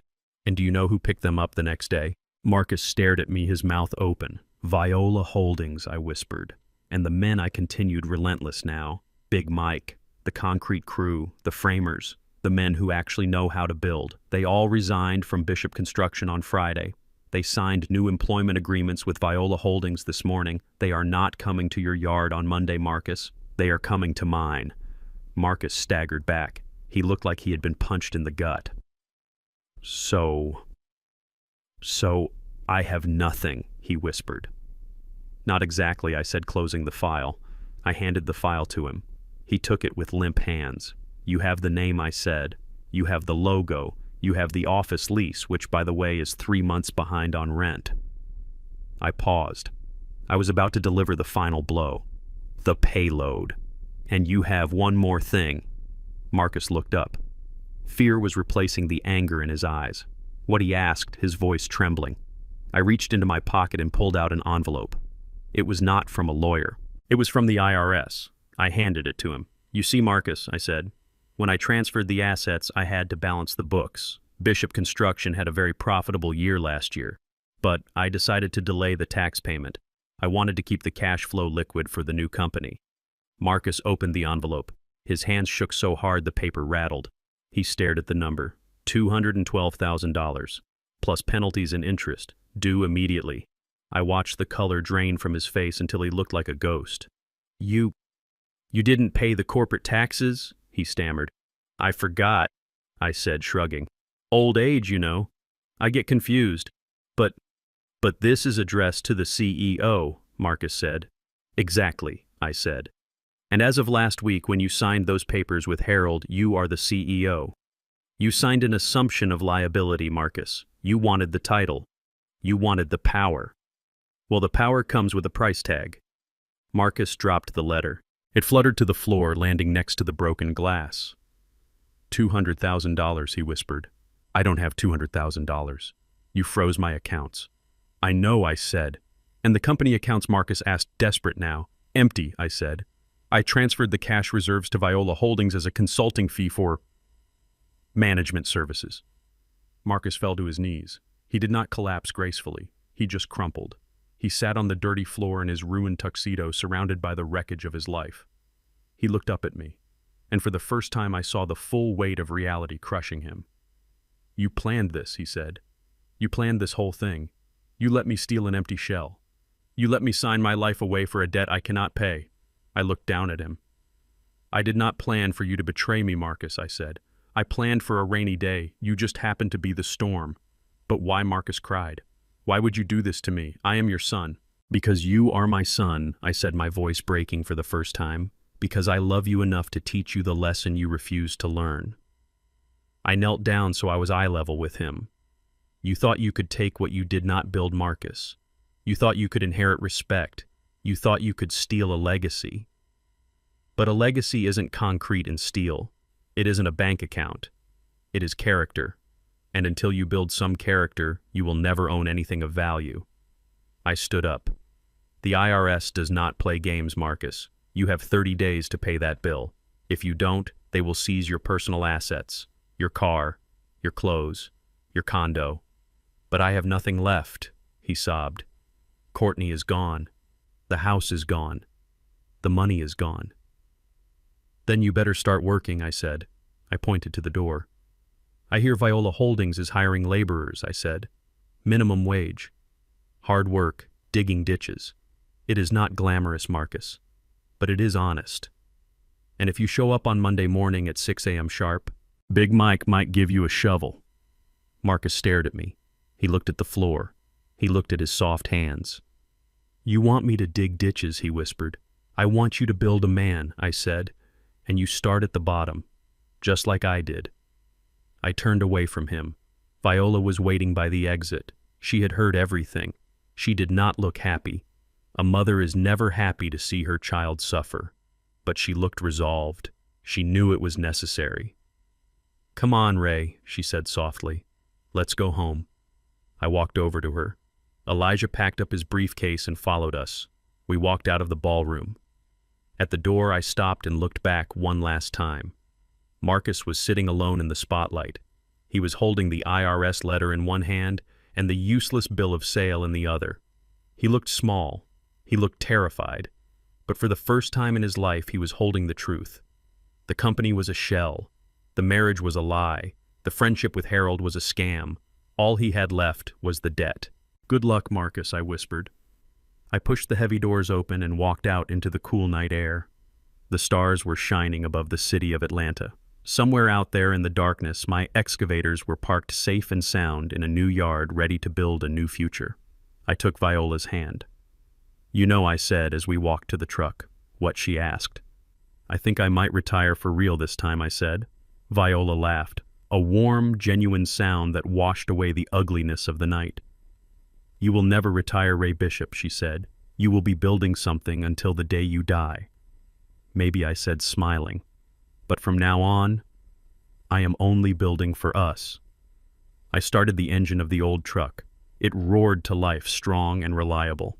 We drove away, leaving the empty shell of Bishop Construction behind us in the rearview mirror. It was just a name now, a ghost. But we were alive, and we were free. The sound of the handcuffs clicking on Harold's wrists had faded, but the echo remained in the silent ballroom. The party was over. The guests had fled like rats from a sinking ship, leaving behind half-eaten canapes and spilled wine that looked like blood on the polished oak floor. The only people left were the law and the family, or what used to be a family. Sheriff Miller walked back into the room. He was a big man with a face carved out of granite and eyes that had seen too much trouble in this county to be surprised by anything. He adjusted his belt and looked at Marcus, who was standing alone in the middle of the dance floor. Marcus looked like a ghost in his tuxedo. His tie was undone, hanging around his neck like a noose he had forgotten to tighten. His face was pale and slick with sweat. He was shivering even though the room was warm. "It is time to go," Marcus the sheriff said, his voice flat and professional. Marcus blinked slowly as if he were waking up from a nightmare. He looked around the empty room. He looked at the crystal chandelier that I had installed 30 years ago. He looked at the grand staircase where he had taken his prom photos. He looked at the walls that had sheltered him his entire life. "Go where?" Marcus whispered, his voice cracking. "This is my home." "Not anymore," the sheriff said, stepping closer.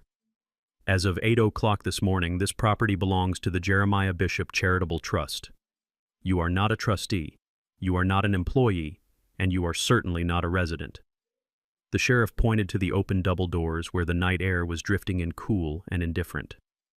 "You are trespassing on private property, Marcus. I have orders to clear the building. That includes you." Marcus looked at me. He looked at his father. For years he had looked at me with contempt. He had looked at me as an obstacle, as an old man who was in the way of his inheritance. But now, stripped of his wife, stripped of his money, and stripped of his arrogance, he looked at me with the desperate eyes of a frightened child. He took a step toward me, then another. He started to run. He crossed the distance between us and fell to his knees. He hit the floor hard. The sound of his knees hitting the wood made me flinch, but I did not move away. He grabbed my hand. His palms were clammy. He buried his face in my jacket, the expensive wool soaking up his tears. "Dad, please," he sobbed. "You cannot do this. You cannot kick me out. I have nowhere to go. Courtney is gone. Harold is going to jail. I have no money. I have no car." I looked down at the top of his head. I remembered when he was 5 years old and he had fallen off his bike in the driveway. He had run to me then, too, crying about a scraped knee. I had picked him up. I had wiped his tears. I had told him that everything would be all right because Daddy was there. But he was not 5 years old anymore. He was 35. And the wounds he had were self-inflicted. I did not pull my hand away, but I did not comfort him. I let him cry. I let him feel the cold reality of the floor beneath his knees. "Marcus," I said, my voice quiet but steady, "look at me." He lifted his head. His eyes were red and swollen. His nose was running. He looked pathetic. He looked broken. "I am sorry, Dad." He wept. "I am so sorry. I did not mean for it to go this far. I just wanted to be successful. I wanted you to be proud of me." Harold said he could help me build something. He said we could make the Bishop name famous. "Famous," I repeated. "You wanted to be famous, so you sold your soul to a con man. You lied to your mother. You forged documents. You planned to put us in a nursing home and bulldoze the house we built with our own hands. I did it for us," Marcus pleaded, tightening his grip on my hand. I thought if I had the money I could take care of you better. I swear, Dad, I was going to pay you back. Once the resort was built, I was going to give you everything." I looked at Viola.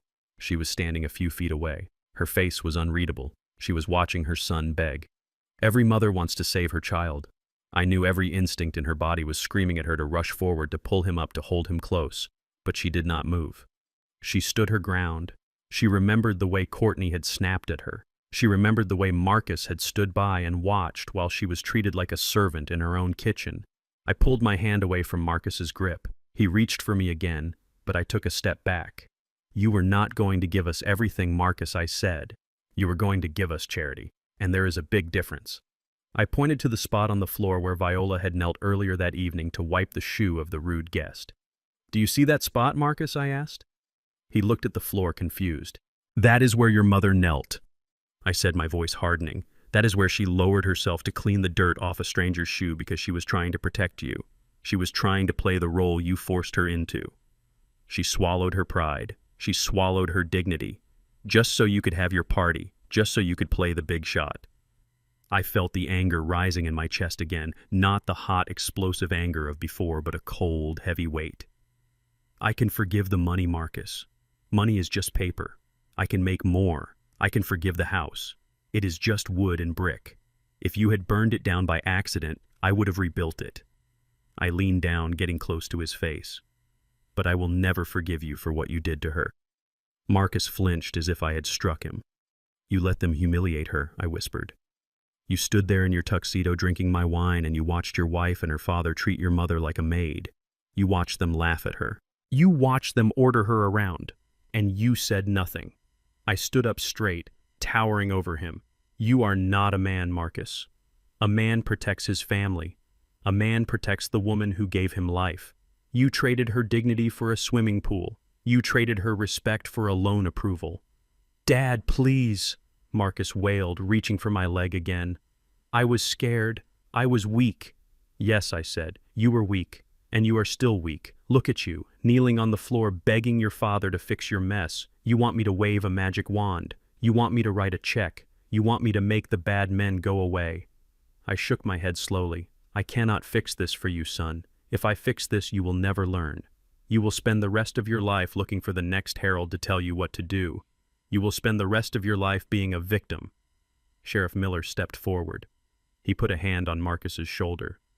"Come on, son," the sheriff said, not unkindly. "Do not make me drag you out." Marcus shook the sheriff off. He looked at Viola. "Mom," he cried. "Mom, help me. Talk to him." Viola took a deep breath. She walked over to him. She looked down at her son. Her eyes were filled with tears, but her jaw was set. "Stand up, Marcus," she said softly. He looked at her, hope flickering in his eyes. "Mom," he whispered. "Stand up," she repeated, her voice stronger. "Do not kneel to anyone, not even your father." Marcus slowly climbed to his feet. He wiped his face with his sleeve. He stood there, shoulders slumped, defeated. "I love you, Marcus," Viola said. "I will always love you. You are my son." "Then let me stay," he begged. "Please, Mom, just for a few nights, until I figure things out." Viola shook her head. "If I let you stay, you will never figure things out," she said. "You will hide here. You will wait for the storm to pass. And you will never grow up." She reached out and touched his cheek. "Your father is right," she said. "You let them break us, and you helped them holding the hammer. I can forgive you, Marcus. But I cannot live with you. Not now. Not until you learn what it means to be a bishop." She stepped back, standing next to me. We were a united front, a wall he could not breach. I looked at my son one last time. "The IRS bill is in your pocket," I said. "The lawsuit from the bank is coming on Monday. You have a lot of work to do." "But where do I go?" Marcus asked, his voice barely a whisper. I walked over to the door and held it open. "Go out there," I said, pointing to the darkness. "Go into the world. Get a job. A real job. Use your hands. Sweat. Bleed. Learn what $1 actually costs." I looked him in the eye. "Stand up and walk out that door, Marcus. Walk out there and live like a man for the first time in your life. Stop being a son.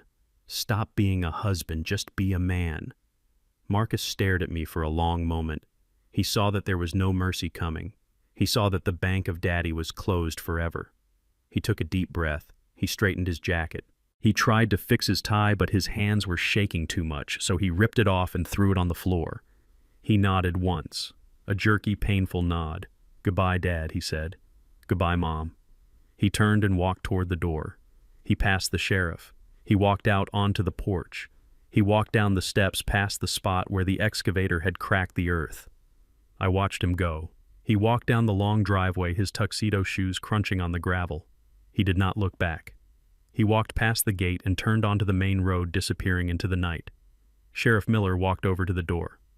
"I will have a deputy patrol the perimeter for the next few nights, Ray," he said, "just in case he comes back." "He won't come back," I said quietly.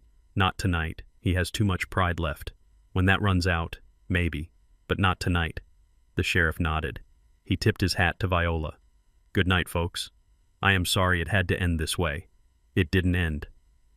"Sheriff," I said, looking at the empty driveway, "it just started." The sheriff left, closing the door behind him. The click of the latch was the loudest sound in the world. We were alone. The house was empty. The furniture was gone. The family was gone. I looked at Viola. She was crying now, silent tears streaming down her face.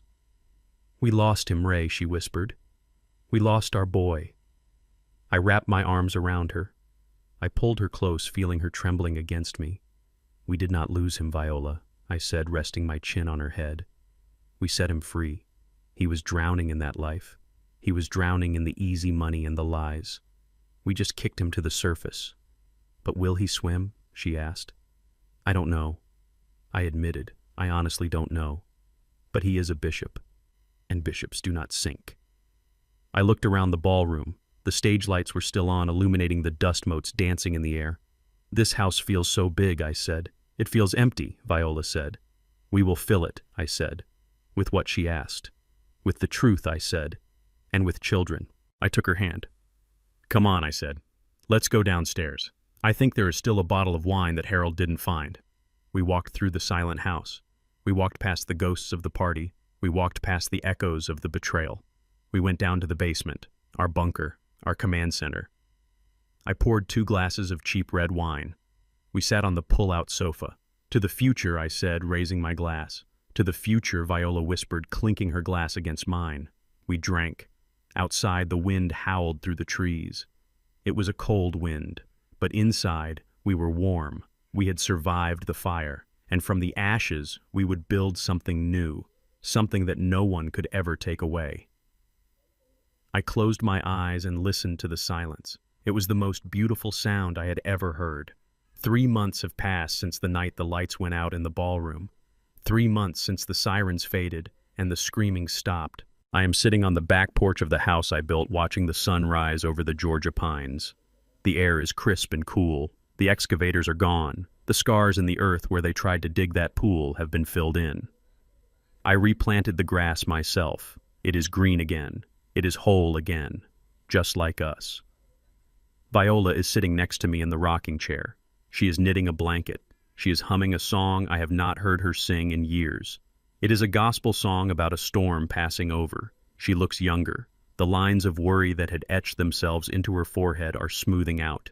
She is not afraid of the doorbell anymore. She is not afraid of her own phone. We are drinking tea from simple ceramic mugs. The expensive crystal is packed away in boxes in the attic. We do not need it. We do not need to impress anyone. Technically, we do not own this house anymore. The deed is held securely in the vault of the Jeremiah Bishop Charitable Trust. On the 1st of every month, I write a check for $2,000. It is the market rate for rent. I mail it to Elijah's office, and from there, the money goes to the St. Jude's Home for Children downtown. Some people might think it is strange for a man to pay rent to live in his own house, but every time I sign that check, I feel a sense of pride I cannot describe.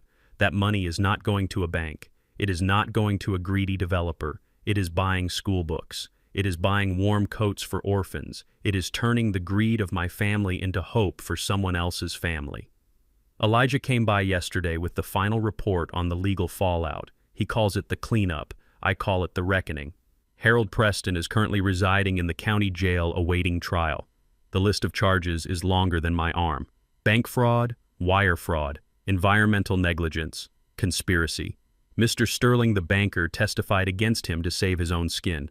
It turns out Harold had been running this shell game for a decade. He was not a tycoon. He was a gambler who used other people's money as chips. And when the chips ran out, the house collapsed. He will likely spend the rest of his life in a cell that is smaller than my guest bathroom. Courtney did not fare much better. Without her father's protection and without Marcus's credit, she was exposed. The bank seized her condo. They repossessed her car. She moved back to Connecticut last month. Elijah tells me she is living in a small apartment working as a receptionist at a dental office. She tried to sue us for emotional distress, but the judge threw the case out before it even reached the docket. The medical records I found in the safe made sure of that. And then there is Marcus. I put my mug down on the railing. I look out at the tree line. I drove by the industrial district last week. I did not tell Viola, I just wanted to see. I parked my truck across the street from the regional distribution center for a large shipping company. It is hard work. It is loud work. I watched the shift change at 6 a.m. Men were walking out tired and dirty, carrying their lunch pails. And there he was. He was wearing a neon safety vest and steel-toed boots. He looked thinner. The softness around his jawline was gone, replaced by the sharp angles of fatigue. He was not walking with that arrogant swagger he used to have. He was walking with the heavy, purposeful gait of a man who has spent 8 hours lifting boxes. He stopped at the gate to light a cigarette. He looked at his hands. They were not manicured anymore. They were rough. They were dirty. He looked up, and for a second I thought he saw me. I held my breath. I wanted to wave. I wanted to call out his name. But he just looked at the traffic, pulled his collar up against the wind, and walked toward the bus stop. He did not get in a luxury SUV. He got on the city bus, on the city. I watched the bus drive away, and I smiled. It was not a smile of malice. It was a smile of relief. He is doing it. He is actually doing it. He is surviving. He is not calling me for money. He is not begging his mother for a place to stay. He is waking up every morning, putting on his boots and earning his bread. It is the hardest thing I have ever had to watch. No father wants to see his son struggle. But I know that struggle is the only thing that can save him. He is in the forge now. The heat is burning away the impurities. It is burning away the entitlement. And if he stays in the fire long enough, he will come out as steel. Viola stops knitting. She reaches out and touches my hand. Her skin is warm. "Did you see him?" she asks softly. I look at her. Of course she knows. She always knows. "I saw him," I say. "How did he look?" she asks. Her voice is steady, but her eyes are wet. "He looked tired," I say. "He looked hungry." Viola nods slowly. She looks down at her knitting. "Good," she whispers. "That means he is awake." We sit in silence for a while, watching the world wake up. The birds are singing in the oak tree, the same oak tree that almost got cut down for a vanity project. It is still standing. Its roots are deep, just like us. "Do you think he will come back?" Viola asks. "One day," I say, "when he has paid his debt to himself, when he can look me in the eye not as a boy who wants something, but as a man who has something to offer." "And if that takes 10 years, she asks. "Then we will wait 10 years, I say. "We have time, Viola. We have this house, we have each other, and we have our dignity." She squeezes my hand. "You know, Ray," she says, "I was so afraid of the silence. When the party stopped, when everyone left, I thought the silence would be unbearable. I thought it would feel empty. And now I ask." She smiles, a beautiful, radiant smile. "Now it feels like music," she says. I lift my mug to my lips. The tea is cold, but it still tastes good. We have won a war, Viola and I. But we did not win it with violence. We won it with truth. We won it by drawing a line in the sand and refusing to cross it. We lost a lot of things in the process. We lost friends. We lost illusions. We lost the version of our family we thought we had. But what we found in the ashes is real. It is solid. It is built on bedrock. I look at the garden. Viola has planted new hydrangeas near the porch. They are blooming blue and purple. Life goes on. The seasons change. The land heals. I am Ray Bishop. I am 72 years old. I have built skyscrapers. I have built bridges. But the most important thing I ever built was this boundary. This wall of self-respect that saved my wife and saved my soul. I finish my tea. I stand up and stretch. "Come on, Viola," I say. "Let's go inside." I think it is time to make breakfast. She stands up and takes my arm. Scrambled eggs, she asks, smiling. Scrambled eggs, I agree. And this time, we eat at the table. We walk into the house. The door closes behind us with a solid, reassuring click. The sun is fully up now, shining bright and clear on the Bishop estate. It is a new day, and for the first time in a long time, the foundation is holding strong. A man's silence should never be mistaken for weakness. Throughout my life, I built bridges and skyscrapers, but the hardest foundation I ever had to lay was the boundary between love and self-respect. We often blind ourselves to the toxicity of our own children, hoping they will change. But true love isn't about enabling their greed, it is about teaching them accountability, even if the lesson breaks your heart. In the end, dignity isn't something given to you by your family. It is something you must be willing to fight for, even against them. Thank you for listening to my story. It was not an easy journey, but it was a necessary one. I hope it gives you the strength to stand up for yourself in your own life. If you enjoyed this story, please hit the like button and subscribe to the channel. It really helps us bring more stories like this to you. And tell me in the comments, have you ever had to make a tough decision to save your family? I read every single comment and I would love to hear from you. Until next time, stay strong and remember that your dignity is priceless. See you in the next video.